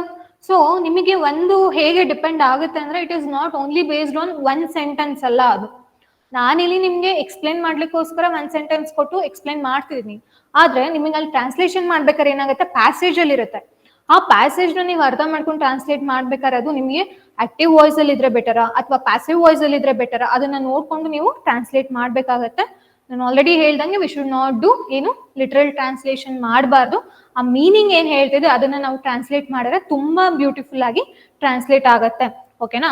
ಸೊ ಈ ತರ ಮಾಡಿದ್ರೆ ಚೆನ್ನಾಗಿ ಅನ್ಸುತ್ತೆ. ಬಟ್ ಇಲ್ಲಿ ಇರೋ ಎಕ್ಸಾಕ್ಟ್ ಆಗಿ ನಾನು ಮಾಡಕ್ ಹೋಗ್ತೀನಿ ಅಂದಾಗ ಟ್ರಾನ್ಸ್ಲೇಷನ್ ಈ ತರ ಬರ್ತಾ ಹೋಗುತ್ತೆ. ಓಕೆನಾ? ನೆಕ್ಸ್ಟ್ ನೋಡೋಣ. ಎಕ್ಸಾಂಪಲ್ 3 ಫ್ಯೂಚರ್ ಪರ್ಫೆಕ್ಟ್ ಟೆನ್ಸ್ ಯಾವ ವಾಯ್ಸ್ ಅಲ್ಲಿ ಇದೆ? ಆಕ್ಟಿವ್ ವಾಯ್ಸ್ ಅಲ್ಲಿ ಇದೆ. She will have finished the project by tomorrow ಅಂತ ಇದೆ. ಹೌದಲ್ವಾ? ಶಿ ಅನ್ನೋದೇನಾಗುತ್ತೆ? ಸಬ್ಜೆಕ್ಟ್. ವಿಲ್ ಹ್ಯಾವ್ ಅನ್ನೋದು ಫ್ಯೂಚರ್ ಪರ್ಫೆಕ್ಟ್ ಫಾರ್ಮುಲಾ, ಅದು ಟೆನ್ಸ್ ಇದು. ವಿಲ್ ಪ್ಲಸ್ ಹ್ಯಾವ್ ಬರುತ್ತೆ, ಪ್ಲಸ್ ನಮಗೆ V3 ಪ್ಲಸ್ ಆಬ್ಜೆಕ್ಟ್ ಈ ತರ ಬರ್ತಾ ಹೋಗುತ್ತೆ. So she will have finish the project by tomorrow. ಯಾವಾಗ ಹ್ಯಾವ್ ಬರುತ್ತೆ ಅಲ್ಲಿ ಅದು ಕೆಲಸ ಕಂಪ್ಲೀಟ್ ಆಗಿದೆ ಅಂತ ಅರ್ಥ. ಅಂದ್ರೆ ನಾಳೆ ಒಳಗಡೆ ಅವಳು ಕೆಲಸನ ಕಂಪ್ಲೀಟ್ ಮಾಡ್ತಾಳೆ ಅಂತ ಅರ್ಥ. ಬೈ ಟುಮಾರೋ ಅಂತ ಬಂದಿರೋದ್ರಿಂದ ಅದು ಆತರ ನಿಮ್ಗೆ ಮೀನಿಂಗ್ ಕೊಡುತ್ತೆ. ಟ್ರಾನ್ಸ್ಲೇಷನ್ ನೋಡಿ, ಅವಳು ನಾಳೆಯೊಳಗೆ ಯೋಜನೆಯನ್ನು ಮುಗಿಸುತ್ತಾಳೆ ಅಂತ ಇದೆ. ಅರ್ಥ ಆಗ್ತಿದ್ಯಾ? ನೋಡಿ ಇಲ್ಲಿ ನಾನು ತಗೊಂಡಾಗ ಸಬ್ಜೆಕ್ಟು ವರ್ಬು ನಿಮಗೆ ಒಂದು ನಿಮಿಷ, ಸಬ್ಜೆಕ್ಟು ಟೆನ್ಸ್ ಅಲ್ಲಿ ನಿಮಗೆ ವಿಲ್ ಪ್ಲಸ್ ಹ್ಯಾವ್ ಬರುತ್ತೆ, ಬಟ್ ಮೇನ್ ವರ್ಬ್ ಇರೋದು ಇಲ್ಲಿ ವರ್ಬು ಪ್ಲಸ್ ಇದೇನಾಗುತ್ತೆ ಆಬ್ಜೆಕ್ಟ್ ಆಗುತ್ತೆ. ಆದ್ರೆ ನಾನು ಟ್ರಾನ್ಸ್ಲೇಟ್ ಮಾಡ್ಬೇಕಾದ್ರೆ ನೋಡಿ ಸಬ್ಜೆಕ್ಟ್ ಹಾಕಿದೀನಿ, ಆಬ್ಜೆಕ್ಟ್ ಅಲ್ಲಿ ಏನಿದೆಯೋ ಫಸ್ಟ್ ನನಗೆ ಕನ್ನಡ ಟ್ರಾನ್ಸ್ಲೇಟ್ ಮಾಡ್ಬೇಕಾದ್ರೆ ಅದ್ ಬಂದಿದೆ, ಇದು ಆಬ್ಜೆಕ್ಟ್ ನನಗೆ ಈ ಜಾಗಕ್ಕೆ ಬಂದಿದೆ. ನೆಕ್ಸ್ಟ್ ಯೋಜನೆಯನ್ನು, ನಾಳೆಯೊಳಗೆ ಯೋಜನೆಯನ್ನು, ದ ಪ್ರಾಜೆಕ್ಟ್ ಬೈ ಟುಮಾರೋ ಅನ್ನೋದು ಏನಾಗಿದೆ ಆಬ್ಜೆಕ್ಟ್ ನನಗೆ ಸೆಕೆಂಡ್ ಪ್ಲೇಸ್ ಅಲ್ಲಿ ಬಂದಿದೆ, ಲಾಸ್ಟ್ ಅಲ್ಲೆಲ್ಲ ಕನ್ನಡ ಟ್ರಾನ್ಸ್ಲೇಟ್ ಮಾಡ್ಬೇಕಾದ್ರೆ.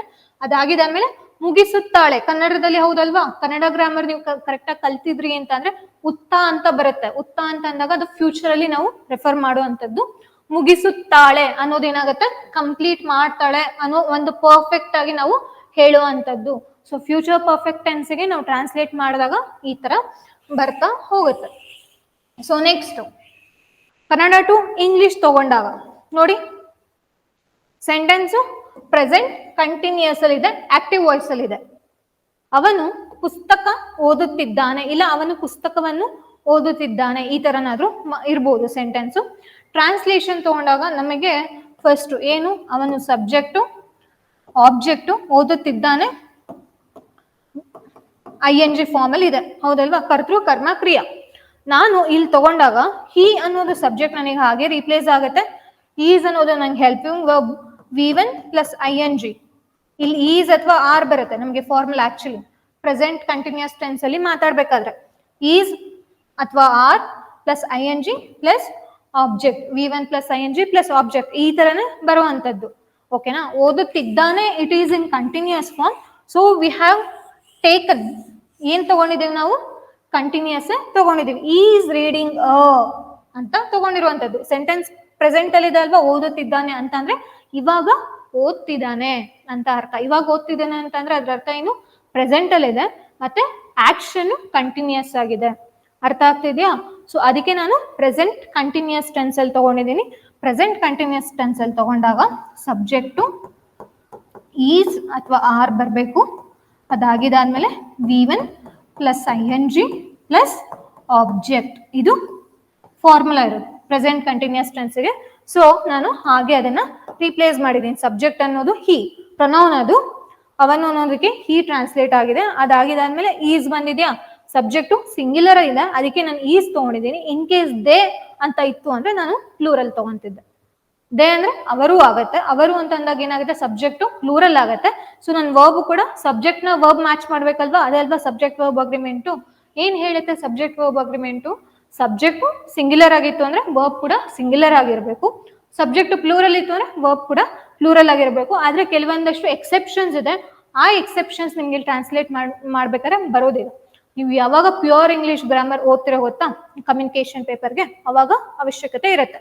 ಸೊ ಈಸ್ ರೀಡಿಂಗ್, ಈಸ್ ಬಂದಿದ್ಯಾ, ಅದಾಗಿದ್ದಾದ್ಮೇಲೆ V1 ರೀಡ್ ಅನ್ನೋದು V1 ಹೇಳುತ್ತೆ, ಪ್ಲಸ್ ING ಆದ್ರೆ ರೀಡಿಂಗ್ ಆಗತ್ತೆ. ಅದಾಗಿದ್ದಾದ್ಮೇಲೆ ಅ ಬುಕ್, ಅದು ಯಾವ್ದೋ ಬುಕ್ ಗೊತ್ತಿಲ್ಲ, ಪರ್ಟಿಕ್ಯುಲರ್ ಬುಕ್ ಬಗ್ಗೆ ಹೇಳ್ತಿಲ್ಲ ಅವರು, ಪುಸ್ತಕ ಓದ್ತಿದ್ದಾನೆ, ಅದ್ ಏನ್ ಪುಸ್ತಕನೋ ಗೊತ್ತಿಲ್ಲ, ಅದಕ್ಕೆ ಇಂಡೆಫಿನೇಟ್ ಆರ್ಟಿಕಲ್ ನ ಹಾಕಿರುವಂತದ್ದು. ಅರ್ಥ ಆಯ್ತಾ? ಇಟ್ ಈಸ್ ಇಂಡೆಫಿನೇಟ್ ಆರ್ಟಿಕಲ್, ಅದು ಡೆಫಿನೇಟ್ ಅಲ್ಲ, ದ ಅಲ್ಲ. ಓಕೆನಾ? ನೆಕ್ಸ್ಟ್ ನೋಡೋಣ. ಎಕ್ಸಾಂಪಲ್ 2 ಕನ್ನಡ ಪಾಸ್ಟ್ ಪ್ಯಾಸಿವಲ್ ಇದೆ. ಅಮ್ಮನಿಂದ ಅನ್ನವು ಮಾಡಲ್ಪಟ್ಟಿತ್ತು, ಹೌದಲ್ವಾ? ಕೇಳಕ್ಕೆ ಒಂಥರ ಅದು ಸೌಂಡ್ ಕರೆಕ್ಟ್ ಆಗಿ ಬರಲ್ಲ. ಅಮ್ಮ ಅನ್ನ ಮಾಡಿದರು ಅನ್ನೋದಕ್ಕೂ ಅಮ್ಮನಿಂದ ಅನ್ನವು ಮಾಡಲ್ಪಟ್ಟಿತ್ತು, ಅಥವಾ ಅನ್ನವು ಅಮ್ಮನಿಂದ ಮಾಡಲ್ಪಟ್ಟಿತ್ತು, ಈ ತರ ನಮ್ಗೆ ಹೋಗುತ್ತೆ. ಸೊ ನಾವು ಟ್ರಾನ್ಸ್ಲೇಷನ್ ಮಾಡ್ಬೇಕಾದ್ರೆ ಹಾಗೆ ಮಾಡ್ಬೇಕಾ, rice was cooked by mother, ಅಥವಾ ಮದರ್ ಕುಕ್ಡ್ ರೈಸ್ ಅಂತನಾದ್ರೂ ಮಾಡ್ಬೋದು, ಹೌದಲ್ವಾ?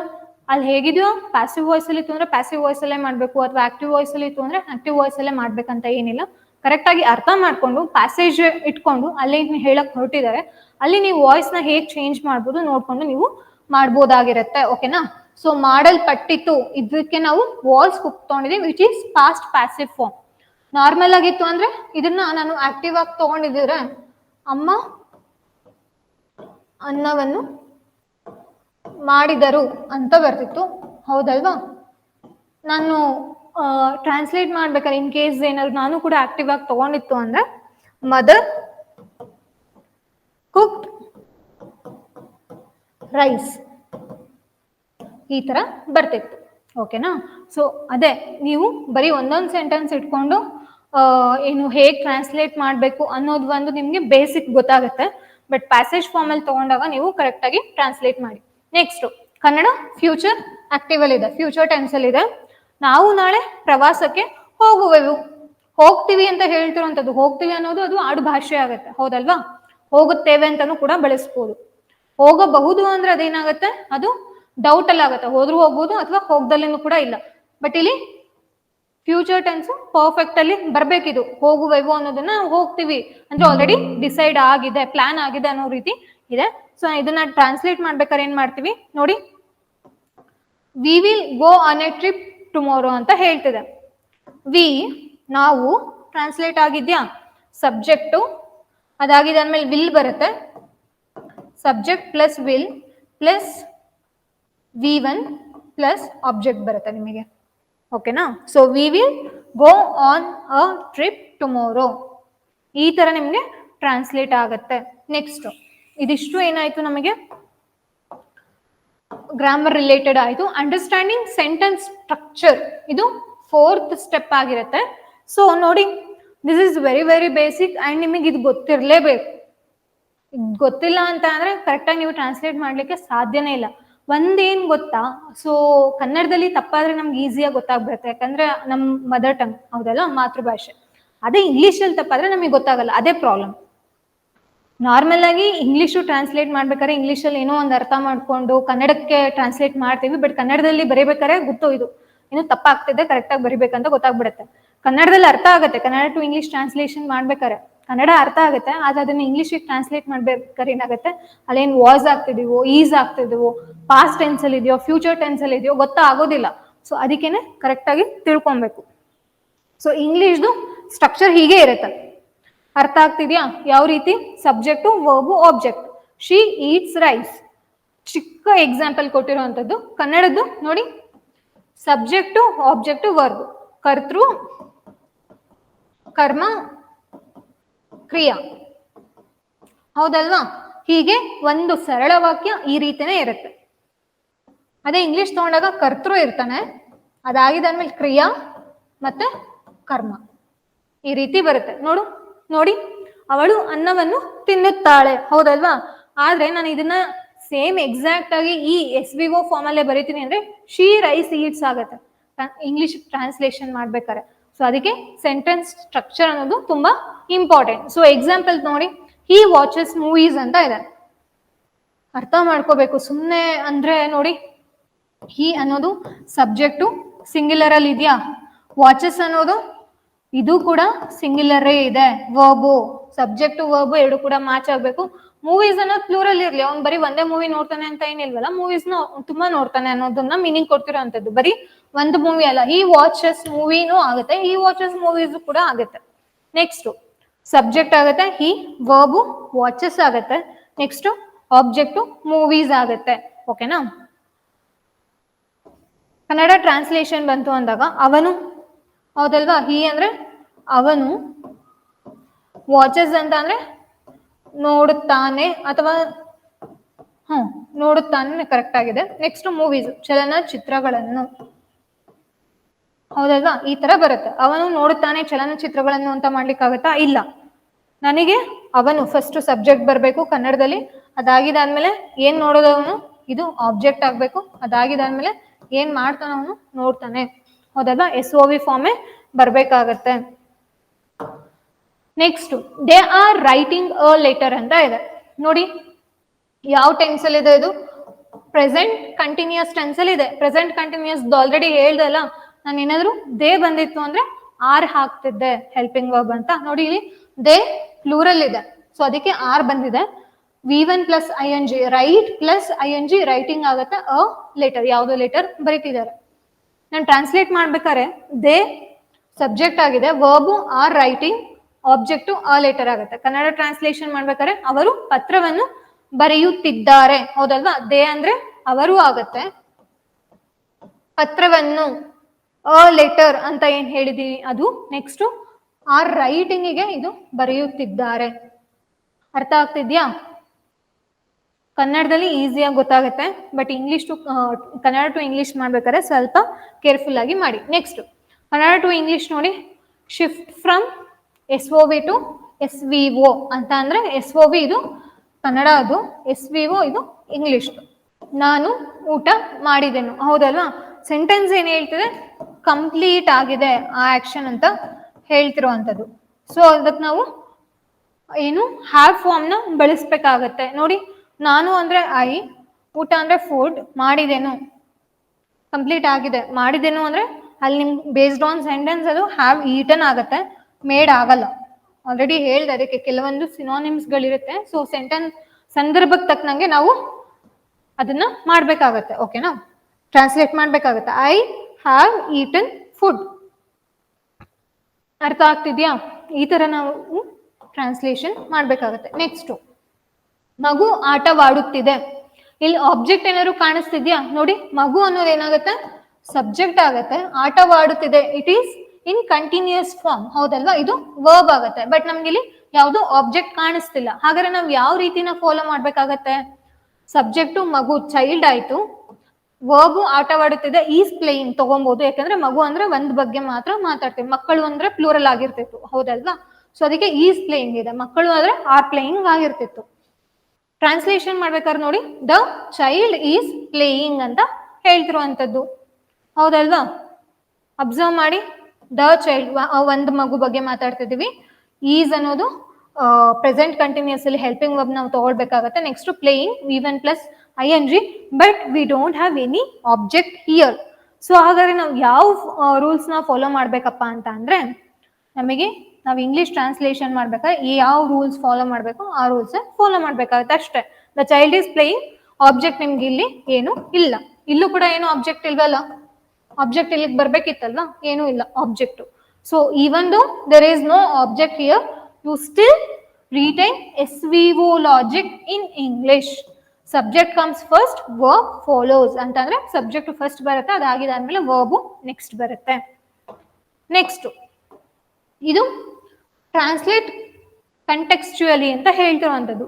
ಇಲ್ಲಿವರೆಗೂ ಏನಾಯ್ತು, ಸೋರ್ಸ್ ಸೆಂಟೆನ್ಸ್ ನ ಅರ್ಥ ಮಾಡ್ಕೊಂಡ್ವಿ, ಅದಾಗಿದಾದ್ಮೇಲೆ ಏನು ಪಾರ್ಟ್ಸ್ ಆಫ್ ಸ್ಪೀಚ್ ನ ಡಿವೈಡ್ ಮಾಡ್ಕೊಳ್ಳೋದಿರ್ಬೋದು, ಟೆನ್ಸಸ್ ಗಳನ್ನ ಅರ್ಥ ಮಾಡ್ಕೊಳ್ಳೋದಿರ್ಬೋದು, ಹೌದಲ್ಲ? ಈ ರೀತಿ ಎಲ್ಲಾನು ಆಯ್ತು. ಇಂಗ್ಲಿಷ್ ಅಲ್ಲಿ ಸ್ಟ್ರಕ್ಚರ್ ಯಾವ ತರ ಬರುತ್ತೆ ಸೆಂಟೆನ್ಸ್ ಎಂದು, ಕನ್ನಡದಲ್ಲಿ ಯಾವ ತರ ಬರುತ್ತೆ, ಈ ರೀತಿ ನಾವು ನೋಡ್ಕೊಂಡ್ವಿ. ಸೊ ಇಲ್ಲಿವರೆಗೂ ಏನಾಯ್ತು, ನಿಮ್ಗೆ ಟ್ರಾನ್ಸ್ಲೇಟ್ ಮಾಡ್ಬೇಕು ಅಂತಂದ್ರೆ ಏನೇನ್ ರಿಕ್ವೈರ್ಮೆಂಟ್ ಇತ್ತು ಅದೆಲ್ಲ ಕಂಪ್ಲೀಟ್ ಆಯ್ತು. ಸೊ ಇದು ಆಲ್ಮೋಸ್ಟ್ ನಿಮ್ಗೆ ಏನಾಯ್ತು, ಒಂದು 70 to 80% ವರ್ಕು ಕಂಪ್ಲೀಟ್ ಆಯ್ತು. ಇನ್ 10-20% ಇದೆ ಗೊತ್ತಾ, ತುಂಬಾ ನೀವು ಇನ್ನೊಂದು 3 ಅಥವಾ 4 ಮಾರ್ಕ್ಸ್ ಚೆನ್ನಾಗಿ ಸ್ಕೋರ್ ಮಾಡ್ಲಿಕ್ಕೆ ಇದು ಹೆಲ್ಪ್ ಆಗುತ್ತೆ. ಓಕೆನಾ? ಸೊ ನೋಡಿ, ಹಿ ಕಿಕ್ಡ್ ದ ಬಕೆಟ್ ಅಂತ ಇದೆ. ಆಕ್ಚುಲಿ ಇನ್ನೊಂದು ಏನಂದ್ರೆ, ನಿಮಗೆ ಇಡಿಯಮ್ಸ್ ಗಳು ಟ್ರಾನ್ಸ್ಲೇಷನ್ ಅಲ್ಲಿ ಕೊಡಲ್ಲ, PSI ಟ್ರಾನ್ಸ್ಲೇಷನ್ ಅಲ್ಲಿ ಕೊಡಲ್ಲ, ನಿಮಗೆ ಇದ್ರಲ್ಲಿ ಬರುತ್ತೆ, ಯಾವುದು ಗ್ರಾಮರ್ ಅಲ್ಲಿ ಕಮ್ಯುನಿಕೇಶನ್ ಪೇಪರ್ ಅಲ್ಲಿ ಬರುತ್ತೆ. ಹಿ ಕಿಕ್ಡ್ ದ ಬಕೆಟ್ ಅಂತ ಇದೆ. ನಾನು ಟ್ರಾನ್ಸ್ಲೇಟ್ ಮಾಡಿದೆ, ಅವನು ಬಕೆಟ್ ಒದ್ದನು ಅಂತ, ಬಟ್ ಮೀನಿಂಗ್ ಅದಲ್ಲ ಅಲ್ವಾ? ನೋಡಿ, ಹಿ ಅಂದ್ರೆ ಬರ್ದೆ ಅವನು. ನೆಕ್ಸ್ಟ್ ಇಲ್ಲಿ ವರ್ಬ್ ಇದೆ, ಸಬ್ಜೆಕ್ಟು, ಇದು ಆಬ್ಜೆಕ್ಟ್ ಇದೆ. ಕನ್ನಡದಲ್ಲಿ ನನಗೇನ್ ಬೇಕು, ಫಸ್ಟ್ ಸಬ್ಜೆಕ್ಟ್ ಬೇಕು, ಆಮೇಲೆ ಆಬ್ಜೆಕ್ಟ್ ಬೇಕು, ಆಮೇಲೆ ವರ್ಬ್ ಬೇಕು. ಕರೆಕ್ಟ್ ಆಗಿದೆ ಅಲ್ಲ? ಸೆಂಟೆನ್ಸ್ ಪಾಸ್ಟ್ ಟೆನ್ಸ್ ಅಲ್ಲಿ ಇದೆ, ಕನ್ನಡನು ಪಾಸ್ಟ್ ಟೆನ್ಸ್ ಅಲ್ಲಿ ಇದೆ, ವಾಯ್ಸ್ ಮ್ಯಾಚ್ ಆಗ್ತಿದೆ, ಹೌದಲ್ವಾ? ಬೇರೆ ಇನ್ನೇನು ಬೇಡವಾ ಹಾಗಾದ್ರೆ ನನಗೆ, ಹೌದಲ್ವಾ? ಯಾವುದೇ ಕಾರಣಕ್ಕೂ ನಾವೇನ್ ಮಾಡಬಾರ್ದು, ಲಿಟರಲ್ ಕನ್ನಡ ನಾವು ಲಿಟ್ರಲ್ ಕನ್ನಡ ಅಂತೀನಿ, ಲಿಟ್ರಲ್ ಟ್ರಾನ್ಸ್ಲೇಷನ್ ಮಾಡಬಾರ್ದು. ಅದು ಇಂಗ್ಲಿಷ್ ಆದ್ರೂ ಆಯ್ತು, ಕನ್ನಡನಾದ್ರೂ ಆಯ್ತು. ನೋಡಿ, ಆಕ್ಚುಲಿ ಏನು meaning, he kick the bucket ಅಂತ ಅಂದ್ರೆ ಅವನು ಸತ್ತು ಹೋಗಿದ್ದಾನೆ ಅಥವಾ ಅವನು ಸತ್ತು ಹೋದನು. ಅರ್ಥ ಆಗ್ತಿದ್ಯಾ? ಸೊ ಇಡಿಯಮ್ಸ್ ಟ್ರಾನ್ಸ್ಲೇಷನ್ ಈ ತರ ಇರುತ್ತೆ. ನೆಕ್ಸ್ಟ್ ಕನ್ನಡ ಟು ಇಂಗ್ಲಿಷ್ ನೋಡಿದಾಗ, ಅವನು ಕೈ ಕಟ್ಟಿಕೊಂಡಿದ್ದಾನೆ, ದೇವ್ರು ಬಿಡು ಕೈ ಕಟ್ಕೊಂಡ್ಬಿಟ್ಟಿದ್ದಾನೆ ಅಂತ ಹೇಳ್ತಾರೆ ಗೊತ್ತಾ, ಜನರಲ್ ಆಗಿ ನಾರ್ಮಲ್ ಆಗಿ ಮಾತಾಡ್ಬೇಕಾರೆ. ಸೊ ಏನಾದ್ರು ಮೀನಿಂಗು, ಹಿ ಟೈಡ್ ಹಿಸ್ ಹ್ಯಾಂಡ್ಸ್ ಅಂತನ ಅಲ್ಲ. ಏನಾದ್ರ ಅರ್ಥ, he is helpless, he has given up ಅಂತ. ಅರ್ಥ ಆಗ್ತಿದ್ಯಾ? ಇದು ಇಡಿಯಮ್ಸ್ ಟ್ರಾನ್ಸ್ಲೇಷನ್ ಆಗುತ್ತೆ ಬೇಸ್ಡ್ ಆನ್ ದ ಕಂಟೆಕ್ಸ್ಟ್, ಏನ್ ಸಂದರ್ಭಕ್ಕೆ ಅನುಗುಣವಾಗಿ ನಾವು ಅದನ್ನ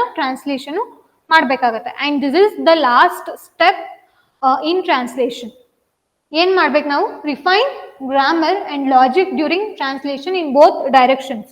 ಅಂದ್ರೆ ಕನ್ನಡ ಟು ಇಂಗ್ಲಿಷ್ ಮತ್ತೆ ಇಂಗ್ಲಿಷ್ ಟು ಕನ್ನಡ ಎರಡೂ ಕೂಡ ಗೊತ್ತಿರ್ಬೇಕಾಗತ್ತೆ. ಯಾರ್ಯಾರು ತುಂಬಾ ಚೆನ್ನಾಗಿ ಗೊತ್ತು, ಗ್ರಾಮರು ಚೆನ್ನಾಗಿ ಗೊತ್ತು, ವೊಕ್ಯಾಬುಲರಿನೂ ಚೆನ್ನಾಗಿ ಗೊತ್ತು, ಟ್ರಾನ್ಸ್ಲೇಟ್ ಮಾಡ್ತಿದೀವಿ ಆದ್ರೆ ಎಕ್ಸಾಕ್ಟ್ ಮೀನಿಂಗ್ ಕೊಡಕ್ ಆಗ್ತಿಲ್ಲ ಅಂತ ಅನ್ನೋರು ಇದ್ರ ಬಗ್ಗೆ ಸ್ವಲ್ಪ ಗಮನ ಹರಿಸ್ಬೇಕಾಗತ್ತೆ. ಒಂದು ಅದು ಕಂಟೆಕ್ಸ್ಟ್ ಟ್ರಾನ್ಸ್ಲೇಟ್ ಮಾಡೋದು ಒಂದು, ಅದ್ರ ಜೊತೆಗೆ ಇನ್ನ ಸ್ವಲ್ಪ ಏನು ಆಡ್ ಆನ್ ಮಾಡ್ಕೊಳ್ಳೋ ಅಂಥದ್ದು. ಓಕೆನಾ? ಇಲ್ಲಿ ನೋಡಿ ಒರಿಜಿನಲ್ ಕನ್ನಡ ಏನಂತ ಇದೆ ಅಂತ ಅಂದ್ರೆ, ಅವನು ಬಸ್ ಬರುವ ಮುನ್ನ ನಿಲ್ದಾಣಕ್ಕೆ ಹೋಗಿದ ಅಥವಾ ಹೋದ. ಬಸ್ ಬರೋಕ್ಕಿಂತ ಮುಂಚೆನೆ ಹೋದ ಅಂತ. ನಾರ್ಮಲ್ ಆಗಿ ಟ್ರಾನ್ಸ್ಲೇಟ್ ಮಾಡ್ಬೇಕಾದ್ರೆ ಏನಾಗುತ್ತೆ, ಇದು 60-70% ಕ್ಯಾಟಗರಿ ಆಫ್ ಸ್ಟೂಡೆಂಟ್ಸ್ ಎಲ್ಲಿ ಇಲ್ಲೇ ಇರ್ತಾರೆ ನೋಡಿ. He went to bus stop before bus coming. ಹೌದಲ್ವಾ? ಹೀಗೆ ಎಲ್ಲ ಟ್ರಾನ್ಸ್ಲೇಷನ್ ಆಗೋದು ಏನಾಗುತ್ತೆ? ತಪ್ಪಾಗುತ್ತೆ. ಅದು ಕರೆಕ್ಟಾಗಿ ನಾವು ಗ್ರಾಮರ್ ಎಲ್ಲ ಯೂಸ್ ಮಾಡಿಕೊಂಡು ಲಾಜಿಕ್ ಕರೆಕ್ಟ್ ಆಗಿತ್ತು, ಮತ್ತೆ ಆ ಸಂದರ್ಭಕ್ಕೆ ಅನುಗುಣವಾಗಿ ನಾವು ಟ್ರಾನ್ಸ್ಲೇಟ್ ಮಾಡಿದ್ವಿ, ಮತ್ತೆ ಅದು ಓದ್ಬೇಕಾದ್ರೆ ಅದು ಫೀಲ್ ಆಗ್ಬೇಕು ಅದು ಕರೆಕ್ಟಾಗಿ ಅದು ಟ್ರಾನ್ಸ್ಲೇಟ್ ಆಗಿದೆ ಅಂತ. ನೋಡಿ, ಇದು ಓದ್ತಿದ್ರೇನೆ ಗೊತ್ತಾಗುತ್ತೆ ಅದು ತಪ್ಪಾಗಿದೆ ಅಂತ. ಹೌದಲ್ವಾ? He went to the bus stop correct ಆಗಿದ್ಯಾ? ಇಲ್ಲಿವರೆಗೂ ಇಲ್ಲೂ ಕರೆಕ್ಟ್ ಆಗಿದೆ. ಹಿ ವೆಂಟ್ ಟು ಅಂತ ಇದೆ, ಇಲ್ಲಿ ನಾನು ಒಂದು ಆಡ್ ಆನ್ ಮಾಡಿದ್ದೀನಿ. He went to the bus stop before the bus arrived ಅಂತ ಇದೆ. ಏನ್ ಮಾಡಿರೋದು? ಬಿಫೋರ್ ಬಸ್ ಕಮ್ಮಿಂಗಿಗೆ ಇದು ಇನ್ಕರೆಕ್ಟ್ ಟೆನ್ಸ್ ಆಗತ್ತೆ. Corrected to before the bus arrived. Past tense ನ ಮ್ಯಾಚ್ ಮಾಡ್ಲಿಕ್ಕೆ ಈ ತರ ನಾವು ಹಾಕಿದೀವಿ. Vocabulary is very important. ಓಕೆನಾ? ಬಿಫೋರ್ ಬಸ್ ಕಮಿಂಗ್ ಈ ತರ ಯಾವಾಗಾದ್ರೂ ನೋಡಿದ್ದೀರಾ ನೀವು? ಟ್ರಾನ್ಸ್ಲೇಷನ್ ಮಾಡ್ಬೇಕಾದ್ರೆ ಗ್ರಾಮರ್ ಅಲ್ಲಿ ಕಂಟಿನ್ಯೂಸ್ ಟೆನ್ಸ್ ಎಲ್ಲಿ ಬೆಳೆಸ್ತೀವಿ ಅಂತ? ತಪ್ಪಲ್ಲ ಅದು. ಸೊ ನೋಡಿ, ಹಿ ವೆಂಟ್ ಟು ದಾನು ಅಷ್ಟೇ ನೋಡಿ, added the before bus stop for natural English expression. ಕನ್ನಡದಲ್ಲಿ ಹೇಗಿದೆ ಹಾಗೆ ಮಾಡ್ಬೇಕಂತ ಅಲ್ಲ. ನೀವು ಕನ್ನಡದಿಂದ ಇಂಗ್ಲಿಷ್ ಮಾಡಿದಾಗ ಕನ್ನಡದಲ್ಲಿ ಏನ್ ಹೇಳಕ್ ಹೊರಟಿದ್ರೆ ಇಂಗ್ಲಿಷಲ್ಲೂ ಕೂಡ ಅದೇ ಟ್ರಾನ್ಸ್ಲೇಟ್ ಆಗಿರ್ಬೇಕು ಅಂಡ್ ಅದೇ ಮೀನಿಂಗ್ ಕೊಡ್ತಿರ್ಬೇಕು ಅಂತ.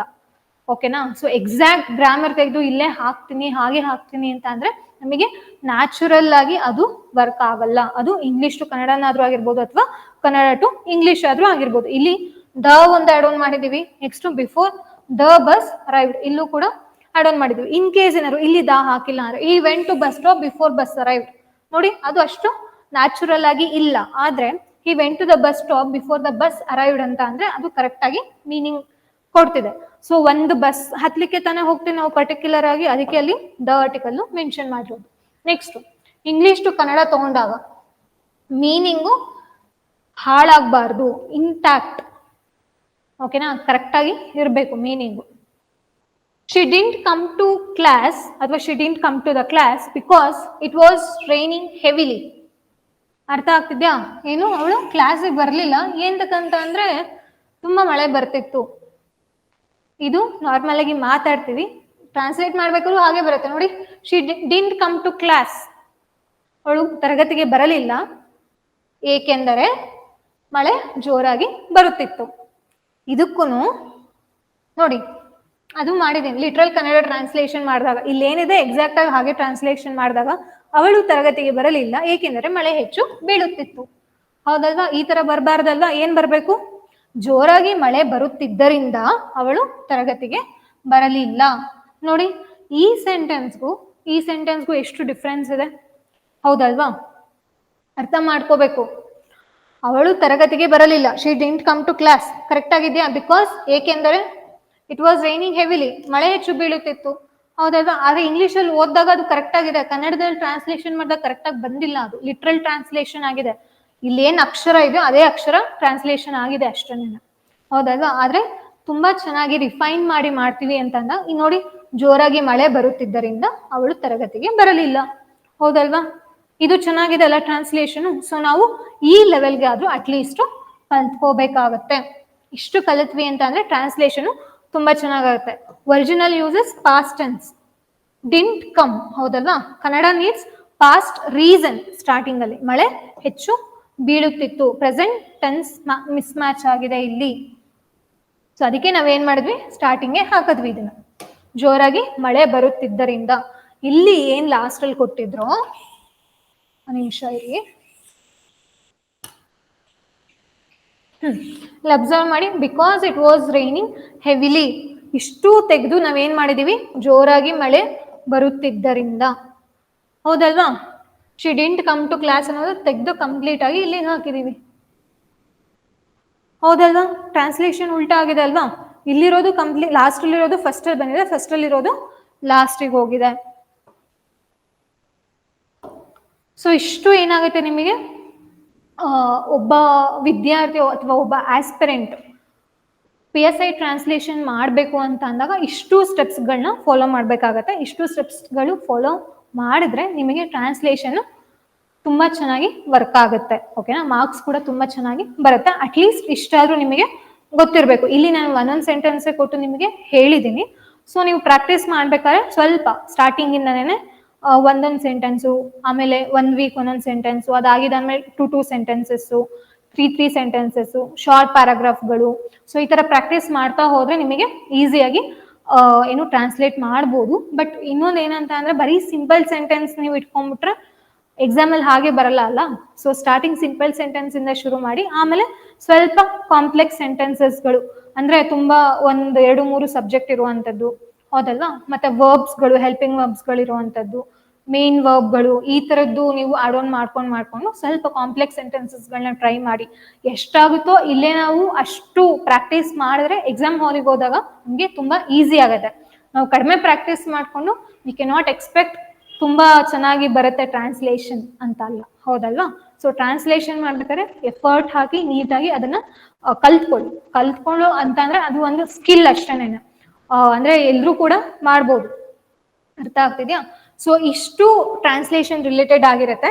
ಯಾವ್ಯಾವ ಏರಿಯಾಸ್ಗಳನ್ನ ಫೋಕಸ್ ಮಾಡಬೇಕು ಅಂತ ಅಂದ್ರೆ, ನೌನ್ಸ್ ಅಂಡ್ ಪ್ರೊನೌನ್ಸ್ ಟ್ರಾನ್ಸ್ಲೇಷನ್ ಮಾಡ್ಬೇಕಾದ್ರೆ ಅವಶ್ಯಕತೆ ಇರುವಂತದ್ದು ನೌನ್ಸ್ ಅಂಡ್ ಪ್ರೊನೌನ್ಸ್, ವರ್ಬ್ಸ್ ಮತ್ತೆ tenses, adjectives and adverbs, prepositions and articles, conjunctions and sentence ಟೈಪ್ಸ್ಗಳು. Next tenses and voices. ಒಂದು ಇದನ್ನ ಇನ್ನೂ ನೀಟಾಗಿ ಸಿಂಪ್ಲಿಫೈ ಮಾಡಿದೆ ಅಂತ ನಿಮಗೆ ಬೇಕಾಗಿರೋದೆ 4 ಟಾಪಿಕ್. ಯಾವುದು? ಪಾರ್ಟ್ಸ್ ಆಫ್ ಸ್ಪೀಚ್, ಇದು ಒಂದು, ಟೆನ್ಸಸ್ಸು, ವಾಯ್ಸಸ್ಸು, ಆರ್ಟಿಕಲ್ಸು, ಇನ್ನೊಂದೇ ಒಂದು ಸಬ್ಜೆಕ್ಟ್ ಅಂಡ್ ವರ್ಬ್ ಅಗ್ರಿಮೆಂಟ್. ಇವೆರಡಂದು ತುಂಬಾ ಚಿಕ್ಕ ಟಾಪಿಕ್. ಆರ್ಟಿಕಲ್ಸ್ ಮತ್ತೆ ಸಬ್ಜೆಕ್ಟ್ ವರ್ಬ್ ಅಗ್ರಿಮೆಂಟ್ ಕರೆಕ್ಟಾಗಿ 1 hour ಕುತ್ಕೊಂಡ್ರೆ ಮುಗ್ದೆ ಹೋಗ್ಬಿಡುತ್ತೆ ಅದು. ಓಕೆನಾ? ಬಟ್ ಇದು ಸ್ವಲ್ಪ ಕೆಲಸ ಹಿಡಿಯುತ್ತೆ. ಇವೆರಡು ತುಂಬಾ ಇಂಪಾರ್ಟೆಂಟ್. ಇದು ಇಂಪಾರ್ಟೆಂಟ್, ಬಟ್ ನಿಮಗೆ ಗೊತ್ತಿರಬೇಕು ಸೆಂಟೆನ್ಸ್ ಸ್ಟ್ರಕ್ಚರ್ ಯಾವ ತರ ಬಂದಿದೆ, ಅದನ್ನ ಯಾವ ತರ ಟ್ರಾನ್ಸ್ಲೇಟ್ ಮಾಡ್ಬೋದು ಅಂತ. ಓಕೆನಾ? So these are very important. ಅದಾದ್ಮೇಲೆ ನಿಮಗೆ ಏನೇನು ಪ್ರಾಕ್ಟೀಸ್ ಮಾಡಬೇಕು? Translate 5 Kannada and English translation daily. Already ನಾನು ಹೇಳಿದ್ದೆ ಲಾಸ್ಟ್ ವಿಡಿಯೋಸ್ ಅಲ್ಲಿ. ಕನ್ನಡ ಟು ಇಂಗ್ಲಿಷ್ ಮತ್ತೆ English to Kannada reverse translation ಕೂಡ ಗೊತ್ತಿರಬೇಕಾಗತ್ತೆ. 5 ಸೆಂಟೆನ್ಸ್ಗಳನ್ನ ಟ್ರಾನ್ಸ್ಲೇಟ್ ಮಾಡಿ. Use bilingual books and news. ಯಾವ್ಯಾವುದು? ಇವಾಗ ಒಂದು ಬುಕ್ಕು 2 ಲ್ಯಾಂಗ್ವೇಜ್ ಅಲ್ಲಿ ಇರುತ್ತೆ ಗೊತ್ತಾ, ಕನ್ನಡ ಮತ್ತೆ ಇಂಗ್ಲಿಷ್ 2 ಲ್ಯಾಂಗ್ವೇಜ್ ಅಲ್ಲಿ ಇರೋ ಬುಕ್ಗಳನ್ನ ಯೂಸ್ ಮಾಡಿ. Work on grammar worksheets, grammar ಮೇಲೆ ವರ್ಕೌಟ್ ಮಾಡಿ. Practice tense and voice changes. Not only ಏನು ಟೆನ್ಸ್ ಮತ್ತೆ ವಾಯ್ಸ್ ಅಂತ ಹೇಳ್ತಿಲ್ಲ, ಚೇಂಜಸ್, ಭೂತಕಾಲ ಭವಿಷ್ಯತ್ ಕಾಲ. ಹೌದಲ್ವಾ? ಈ ತರ ಚೇಂಜ್ ಮಾಡ್ಕೊಂಡು ನೀವು ಟ್ರಾನ್ಸ್ಲೇಟ್ ಮಾಡಿ. ವಾಯ್ಸಸ್ ಅಷ್ಟೇ, ಪ್ಯಾಸಿವ್ ಇಂದ ಆಕ್ಟಿವ್, ಆಕ್ಟಿವ್ ಇಂದ passive. Verify your own translations correct ಆಗಿ ಬಂದಿದ್ಯಾ ಇಲ್ವಾ, ಅದು ಕೂಡ ತುಂಬಾ ಇಂಪಾರ್ಟೆಂಟ್ ಅಲ್ಲ. ಹೌದು ಇವತ್ತೇನೋ ಟ್ರಾನ್ಸ್ಲೇಷನ್ ಮಾಡ್ಬೇಕಿತ್ತು, ಮಾಡ್ಬಿಟ್ಟೆ, ಮುಗ್ದೋಯ್ತು ಅವತ್ತಿನ ಕೆಲಸ ಅಂತ ಅಲ್ಲ. ಮಾಡ್ತಿರೋದು ಕರೆಕ್ಟ್ ಆಗಿದ್ಯಾ ಇಲ್ವಾ ವೆರಿಫೈ ಮಾಡಿ. ನೆಕ್ಸ್ಟ್ ಟ್ರಾನ್ಸ್ಲೇಷನ್ ಮಾಡ್ಬೇಕಾದ್ರೆ ಅದು ಇಂಪ್ರೂವ್ ಆಗ್ತಾ ಹೋಗುತ್ತೆ. ಹೇಗಿದ್ಯೋ ಹಾಗೆ ಇರೋದಿಲ್ಲ. ಓಕೆನಾ? ಅದನ್ನು ಕೂಡ ವೆರಿಫೈ ಮಾಡಬೇಕು. ಅದಾಗಿದ್ದಾದ್ಮೇಲೆ ನಿಮಗೆ ಟ್ರಾನ್ಸ್ಲೇಷನ್ ಮಾಡಬೇಕು ಅಂದಾಗ ಯಾವ್ಯಾವ ಟೂಲ್ಸ್ಗಳು ಅವಶ್ಯಕತೆ ಇದೆ ಅಂತ ಅಂದ್ರೆ, ಬೈಲಿಂಗ್ವಲ್ ಡಿಕ್ಷನರೀಸ್ಗಳಿರ್ಬೋದು, ಕನ್ನಡ ಮತ್ತೆ ಇಂಗ್ಲಿಷ್ ಡಿಕ್ಷನರೀಸ್ಗಳು, ಗೂಗಲ್ ಟ್ರಾನ್ಸ್ಲೇಟರ್, ಅದರಲ್ಲೂ ಮೆನ್ಷನ್ ಮಾಡಿದೀನಿ ಫಾರ್ ವರ್ಡ್ಸಿಗೆ ಮಾತ್ರ, ಸೆಂಟೆನ್ಸಿಗಲ್ಲ. ಓಕೆನಾ? ವರ್ಡ್ಸ್ ಟ್ರಾನ್ಸ್ಲೇಷನ್ಗೆ. Next videos with Kannada English subtitles. For example, ಇವಾಗ ಬೆಳಗ್ಗೆಯಿಂದ ಸಂಜೆವರೆಗೂ ಕುತ್ಕೊಂಡು ಓದಿರ್ತೀರಾ ಅಂತ ಅಂದ್ರೆ ಇದೊಂದು ಟಿಪ್ ಅಂತಾನೆ ಅಂದ್ಕೊಳ್ಳಿ.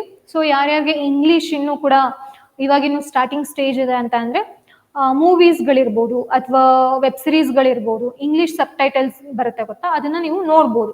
ಅಥವಾ ಲೋಕಸಭಾ ಆ ಥರ ಚಾನೆಲ್ಸ್ಗಳು ನೋಡ್ತೀರಾ ಅಂತಂದ್ರು ಇಟ್ಸ್ ಯುವರ್ ಚಾಯ್ಸ್.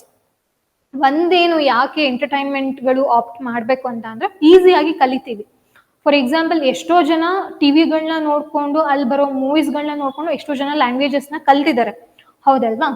ಹಾಗೆ ನಾವು ಕೂಡ ಕಲಿಬೇಕು ಅಂತ ಅಂದಾಗ ನಮಗೆ ಏನು ಎಂಟರ್ಟೈನ್ಮೆಂಟ್ ಅನ್ನೋದು ಬೇಗ ಅಟ್ರಾಕ್ಟ್ ಆಗುತ್ತೆ, ಬೇಗ ಕಲಿತೀವಿ. ಸೊ ಅಲ್ಲಿ ಏನ್ ಸಿಚುವೇಶನ್ಗಳು ನಡೀತಿದೆ ಅದನ್ನ ಅರ್ಥ ಮಾಡ್ಕೊಳ್ಳೋ ಕೇಪಬಿಲಿಟಿ ಬರುತ್ತೆ. ಸೊ ಅಲ್ಲಿ ಅರ್ಥ ಮಾಡ್ಕೋಬೇಕು ಅಂತ ಅಂದಾಗ ಅವ್ರು ಯಾವ ಭಾಷೆನ ಹೇಗೆ ಬಳಸ್ತಿದ್ದಾರೆ ಅನ್ನೋದು ನಮ್ಗೆ ಈಸಿಯಾಗಿ ಅರ್ಥ ಆಯ್ತು ಅಂದ್ರೆ ಅದು ಯಾವುದೇ ಭಾಷೆ ಆದ್ರೂ ಆಯ್ತು ನಾವು ಈಸಿಯಾಗಿ ಕಲಿಬಹುದು. ಓಕೆನಾ? Next, grammar books like Wren and Martin. Wren and Martin ತುಂಬಾ ಚೆನ್ನಾಗಿದೆ ಇಂಗ್ಲಿಷ್ ಗ್ರಾಮರ್ಗೆ. ನೆಕ್ಸ್ಟ್, ಕನ್ನಡ ವ್ಯಾಕರಣ. ಇಷ್ಟು ನಿಮಗೆ ಬೇಕಾಗಿರುವಂತದ್ದು. ನೆಕ್ಸ್ಟ್, ಕಾಮನ್ ಮಿಸ್ಟೇಕ್ಸ್ ಯಾವುದು ಮಾಡಬಾರ್ದು. ವರ್ಡ್ ಟು ವರ್ಡ್ ಟ್ರಾನ್ಸ್ಲೇಷನ್ ಮಾಡಿದ್ರೆ ಟ್ರಾನ್ಸ್ಲೇಷನ್ ಚೆನ್ನಾಗಿ ಬರಲ್ಲ. Ignoring tenses or article rules, ಹೌದಲ್ವಾ? ಪಾಸ್ಟ್ ಟೆನ್ಸ್ ಇದ್ರೆ ಫ್ಯೂಚರ್ ಟೆನ್ಸ್ ಮಾಡೋದು, ಆರ್ಟಿಕಲ್ಸ್ಗೆ ದ ಬಳಸೋದ್ ಬದಲು ಎ ಬಳಸೋದು. Next, wrong use of prepositions, ಆಗ್ಲೇ ಆಫ್ ಹತ್ರ ಟು ಬಳಸೋದು, ಇದೇ ಮಾಡೋದು ಮಿಸ್ಟೇಕ್ಸ್ಗಳು. ಇದು ಯಾವ ಲೆವೆಲ್ಗೆ ಆಗುತ್ತೆ ಗೊತ್ತಾ? ಅಂದ್ರೆ ಯಾವ ಲೆವೆಲಲ್ಲಿ ಇದಾವೋ ಆಲ್ರೆಡಿ ವೊಕ್ಯಾಬುಲರಿ ಗೊತ್ತು, ಒಂದ್ ರೇಂಜ್ಗೆ ಗ್ರಾಮರ್ ಗೊತ್ತು, ಟ್ರಾನ್ಸ್ಲೇಟ್ ಮಾಡ್ತಿದ್ದಾರೆ. ಬಟ್ ಪ್ರಿಪೋಸಿಷನ್ಸ್ಗಳನ್ನ ಯೂಸ್ ಮಾಡ್ಬೇಕಾದ್ರೆ ತುಂಬಾ ಎಡವ್ತಾರೆ ಏನು ಆಸ್ಪಿರೆಂಟ್ಸ್ಗಳು. ಕರೆಕ್ಟ್ ಆಗಿ ಯಾವ ಜಾಗದಲ್ಲಿ ಯಾವ ಪ್ರಿಪೋಸಿಷನ್ಸ್ಗಳನ್ನ ಯೂಸ್ ಮಾಡ್ಬೇಕಂತ ಗೊತ್ತಾಗಲ್ಲ. ನಾರ್ಮಲ್ ಆಗಿ ನೌನು ಪ್ರನೌನ್ ಅದೆಲ್ಲ ಮಾಡ್ತಾರೆ, ಅದೆಲ್ಲ ಏನ್ ತೊಂದರೆ ಇಲ್ಲ. ಬಟ್ ಈ ಪ್ರಿಪೋಸಿಷನ್ಸ್ ಅಂತ ಬಂತು ಅಂದಾಗ ಅದನ್ನ ಕರೆಕ್ಟ್ ಆಗಿ ಯೂಸ್ ಮಾಡಲ್ಲ. Next, skipping subject verb agreement. He ಅಂತ ಇತ್ತು ಅಂದ್ರೆ ಹೀ ಬೆಳೆಸ್ತೀರ, ಓಕೆ. ಅದಾಗಿದಾದ್ಮೇಲೆ ವರ್ಬ್ ಬಂತು ಅಂದಾಗ ಏನ್ ಮಾಡ್ಬೇಕು? ಸಿಂಗ್ಯುಲರೇ ಹಾಕ್ಬೇಕು ಅಲ್ವಾ? ಅದ್ರ ಬದಲು ಪ್ಲೂರಲ್ ಹಾಕು ಅಂತ ಅಂದ್ರೆ ಅದು ಸರಿ ಹೋಗೋದಿಲ್ಲ. ಟ್ರಾನ್ಸ್ಲೇಟಿಂಗ್ ಇಡಿಯಮ್ಸ್ ಡೈರೆಕ್ಟ್ಲಿ, ಇದೇ ನಿಮಗೆ ಟ್ರಾನ್ಸ್ಲೇಷನ್ಸ್ಗೆ PSI ಟ್ರಾನ್ಸ್ಲೇಷನ್ಸ್ ಅಷ್ಟು ಬರೋದಿಲ್ಲ. ಸೊ ಯಾವತ್ತು ಇಡಿಯಮ್ಸ್ಗಳನ್ನ ಅದು ಹೇಗಿದೆಯೋ ಹಾಗೆ ನಾವು ಟ್ರಾನ್ಸ್ಲೇಟ್ ಮಾಡಬಾರ್ದು. ಅಂಡ್ ಇದು ಲಾಸ್ಟ್ ಸ್ಲೈಡ್ ಆಗಿರುತ್ತೆ ಈ ವಿಡಿಯೋ ಸೆಕ್ಷನ್. ಸೊ ಕೆಲವೊಂದಿಷ್ಟು ಟಿಪ್ಸ್ಗಳನ್ನ ಕೊಡ್ತೀನಿ ಅಂತಂದ್ರೆ, understand meaning, not just words. ಅದೇ ಲಿಟ್ರಲ್ ಟ್ರಾನ್ಸ್ಲೇಷನ್ ಮಾಡಬಾರ್ದು, ಕರೆಕ್ಟ್ ಆಗಿ ಅರ್ಥ ಮಾಡ್ಕೊಬೇಕು. ಪ್ಯಾಸೇಜ್ ಬರೀ ಒಂದ್ ಸೆಂಟೆನ್ಸ್ ಓದ್ಬಿಟ್ಟು ಪ್ಯಾಸೇಜ್ ಅಲ್ಲಿ ಅದ್ ಒಂದೇ ಏನೋ ಹೇಳ್ತದೆ ಅಂದ್ಬಿಟ್ಟು ಅದನ್ನೇ ಶುರು ಮಾಡೋದಲ್ಲ. ಫಸ್ಟ್ ಪ್ಯಾಸೇಜ್ ನ ಕಂಪ್ಲೀಟ್ ಆಗಿ ಓದಿ ಅದೇನ್ ಹೇಳಕ್ ಹೊರಟಿದೆ ಅದು ಬೇಸ್ ಇಟ್ಕೊಂಡು ನೀವು ಟ್ರಾನ್ಸ್ಲೇಷನ್ ಮಾಡಿ. Next, know grammar of both languages, ತುಂಬಾ ಇಂಪಾರ್ಟೆಂಟ್. ಕನ್ನಡ ಬರೀ ಕನ್ನಡ ಕಲಿತು ಕನ್ನಡ ಟು ಇಂಗ್ಲಿಷ್, ಇಂಗ್ಲಿಷ್ ಟು ಕನ್ನಡ ಮಾಡ್ಲಿಕ್ಕಾಗಲ್ಲ. ಸೊ ಬರೀ ಇಂಗ್ಲಿಷ್ ಕಲಿತು ಎರಡು ಲ್ಯಾಂಗ್ವೇಜ್ ಅಲ್ಲೂ ಟ್ರಾನ್ಸ್ಲೇಟ್ ಮಾಡ್ಲಿಕ್ಕೆ ಸಾಧ್ಯ ಇಲ್ಲ. ಓಕೆನಾ? ಸೊ ಫಸ್ಟ್ ಅರ್ಥ ಆಗ್ಬೇಕು ಅಂದ್ರೆ ಸೋರ್ಸ್, ಅದೇ ಹೇಳ್ದಲ್ಲ, ಸೊ ಸೋರ್ಸ್ ಅರ್ಥ ಆಗ್ಬೇಕು ಅಂತ ನಿಮಗೆ ಗ್ರಾಮರ್ ಗೊತ್ತಿರಲೇಬೇಕು. ಕರೆಕ್ಟ್ ಆಗಿ ಟೆನ್ಸ್ ಗೊತ್ತಿತ್ತು ಅಂದ್ರೆ ಮಾತ್ರ ನೆಕ್ಸ್ಟ್ ನೀವು ಟ್ರಾನ್ಸ್ಲೇಷನ್ ಮಾಡ್ಬೇಕಾದ್ರೆ ಆ ಟೆನ್ಸ್ ಅಲ್ಲೇ ಆ ಕಾಲದಲ್ಲಿ ನೀವು ಟ್ರಾನ್ಸ್ಲೇಟ್ ಮಾಡ್ತಾ ಹೋಗ್ತೀರಾ. ಇಲ್ಲ ಅಂತಂದ್ರೆ ಕಷ್ಟ ಆಗುತ್ತೆ. Translate thoughts, not structure. ಆಗ್ಲೇ ಹೇಳ್ದಲ್ಲ, ಇದು ಪ್ಯಾಸಿವ್ ವಾಯ್ಸ್ ಅಲ್ಲೇ ಇದೆ. ನಾನು ಪ್ಯಾಸಿವ್ ವಾಯ್ಸ್ ಅಲ್ಲಿ ಟ್ರಾನ್ಸ್ಲೇಟ್ ಮಾಡ್ತೀನಿ ಅಂದ್ರೆ ಚೆನ್ನಾಗಿ ಬರೋದಿಲ್ಲ ಅದು ಟ್ರಾನ್ಸ್ಲೇಷನ್. ಕೆಲವೊಂದು ಪ್ಯಾಸಿವ್ ಅಲ್ಲೇ ಮಾಡ್ಬೇಕಾಗುತ್ತೆ, ಕೆಲವೊಂದು ಆಕ್ಟಿವ್ ಅಲ್ಲಿ ಮಾಡಿದ್ರೆ ತುಂಬಾ ಚೆನ್ನಾಗಿರುತ್ತೆ. ಸೊ ಸ್ಟ್ರಕ್ಚರ್ ನ ಫಾಲೋ ಮಾಡೋದ್ಕಿಂತ ಥಾಟ್ಸ್ ನ ನಾವು ಟ್ರಾನ್ಸ್ಲೇಟ್ ಮಾಡ್ಬೇಕಾಗತ್ತೆ. Practice daily with focus. PSI paper 1 ಅಲ್ಲಿ ಸ್ಕೋರ್ ಮಾಡ್ಬೇಕು ಅಂತ ಅಂದ್ರೆ ಫೋಕಸ್ ಮಾಡಿ ಕರೆಕ್ಟ್ ಆಗಿ ಆಗುತ್ತೆ. ಆಗದಲ್ಲಿರುವಂತದ್ದು ಏನೂ ಅಲ್ಲ, ಆಗುತ್ತೆ. ಕರೆಕ್ಟ್ ಆಗಿ ಫೋಕಸ್ ಮಾಡಿ ಟ್ರಾನ್ಸ್ಲೇಷನ್ಸ್ ಮಾಡಿ. ಐ ಹೋಪ್ ಎಲ್ಲಾನು ಕೂಡ ಇದು ಯೂಸ್ ಆಗುತ್ತೆ ಅಂತ ಅನ್ಕೊಂಡಿದೀನಿ. Translation is skill, build it with time. ಹೋಗ್ತಾ ಹೋಗ್ತಾ ಪ್ರಾಕ್ಟೀಸ್ ಮಾಡ್ತಾ ಮಾಡ್ತಾ ಫೋಕಸ್ ಇಟ್ಟು ಮಾಡ್ತಾ ಹೋಯ್ತು ಅಂತಾನೆ ಈಸಿಯಾಗಿ ಟ್ರಾನ್ಸ್ಲೇಷನ್ ಮಾಡ್ಬೋದು. ಓಕೆನಾ? ಇದೆಲ್ಲಾನು ಕೂಡ PSI ರಿಲೇಟೆಡ್ ಟ್ರಾನ್ಸ್ಲೇಷನ್ ಗೋಸ್ಕರ ಅಂತಾನೆ ಟೋಟಲ್ ಆಗಿ 3 ವಿಡಿಯೋಸ್ಗಳಾಗಿದೆ.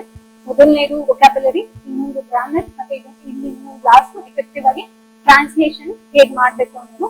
ಸೊ ಟೋಟಲ್ ಆಗಿ 3 ವಿಡಿಯೋಸ್ ಇದೆ. ಸೊ ಯಾರ್ಯಾರು 2 ವಿಡಿಯೋಸ್ ನೋಡಿಲ್ಲ, ಸೊ ಈ ವಿಡಿಯೋ ಕೆಳಗಡೆ ಡಿಸ್ಕ್ರಿಪ್ಷನ್ ಬಾಕ್ಸ್ ಅಲ್ಲಿ ಲಿಂಕ್ ಇದೆ. ಓಕೆನಾ? ಸೊ ಅದನ್ನ ನೀವು ನೋಡ್ಬೋದು.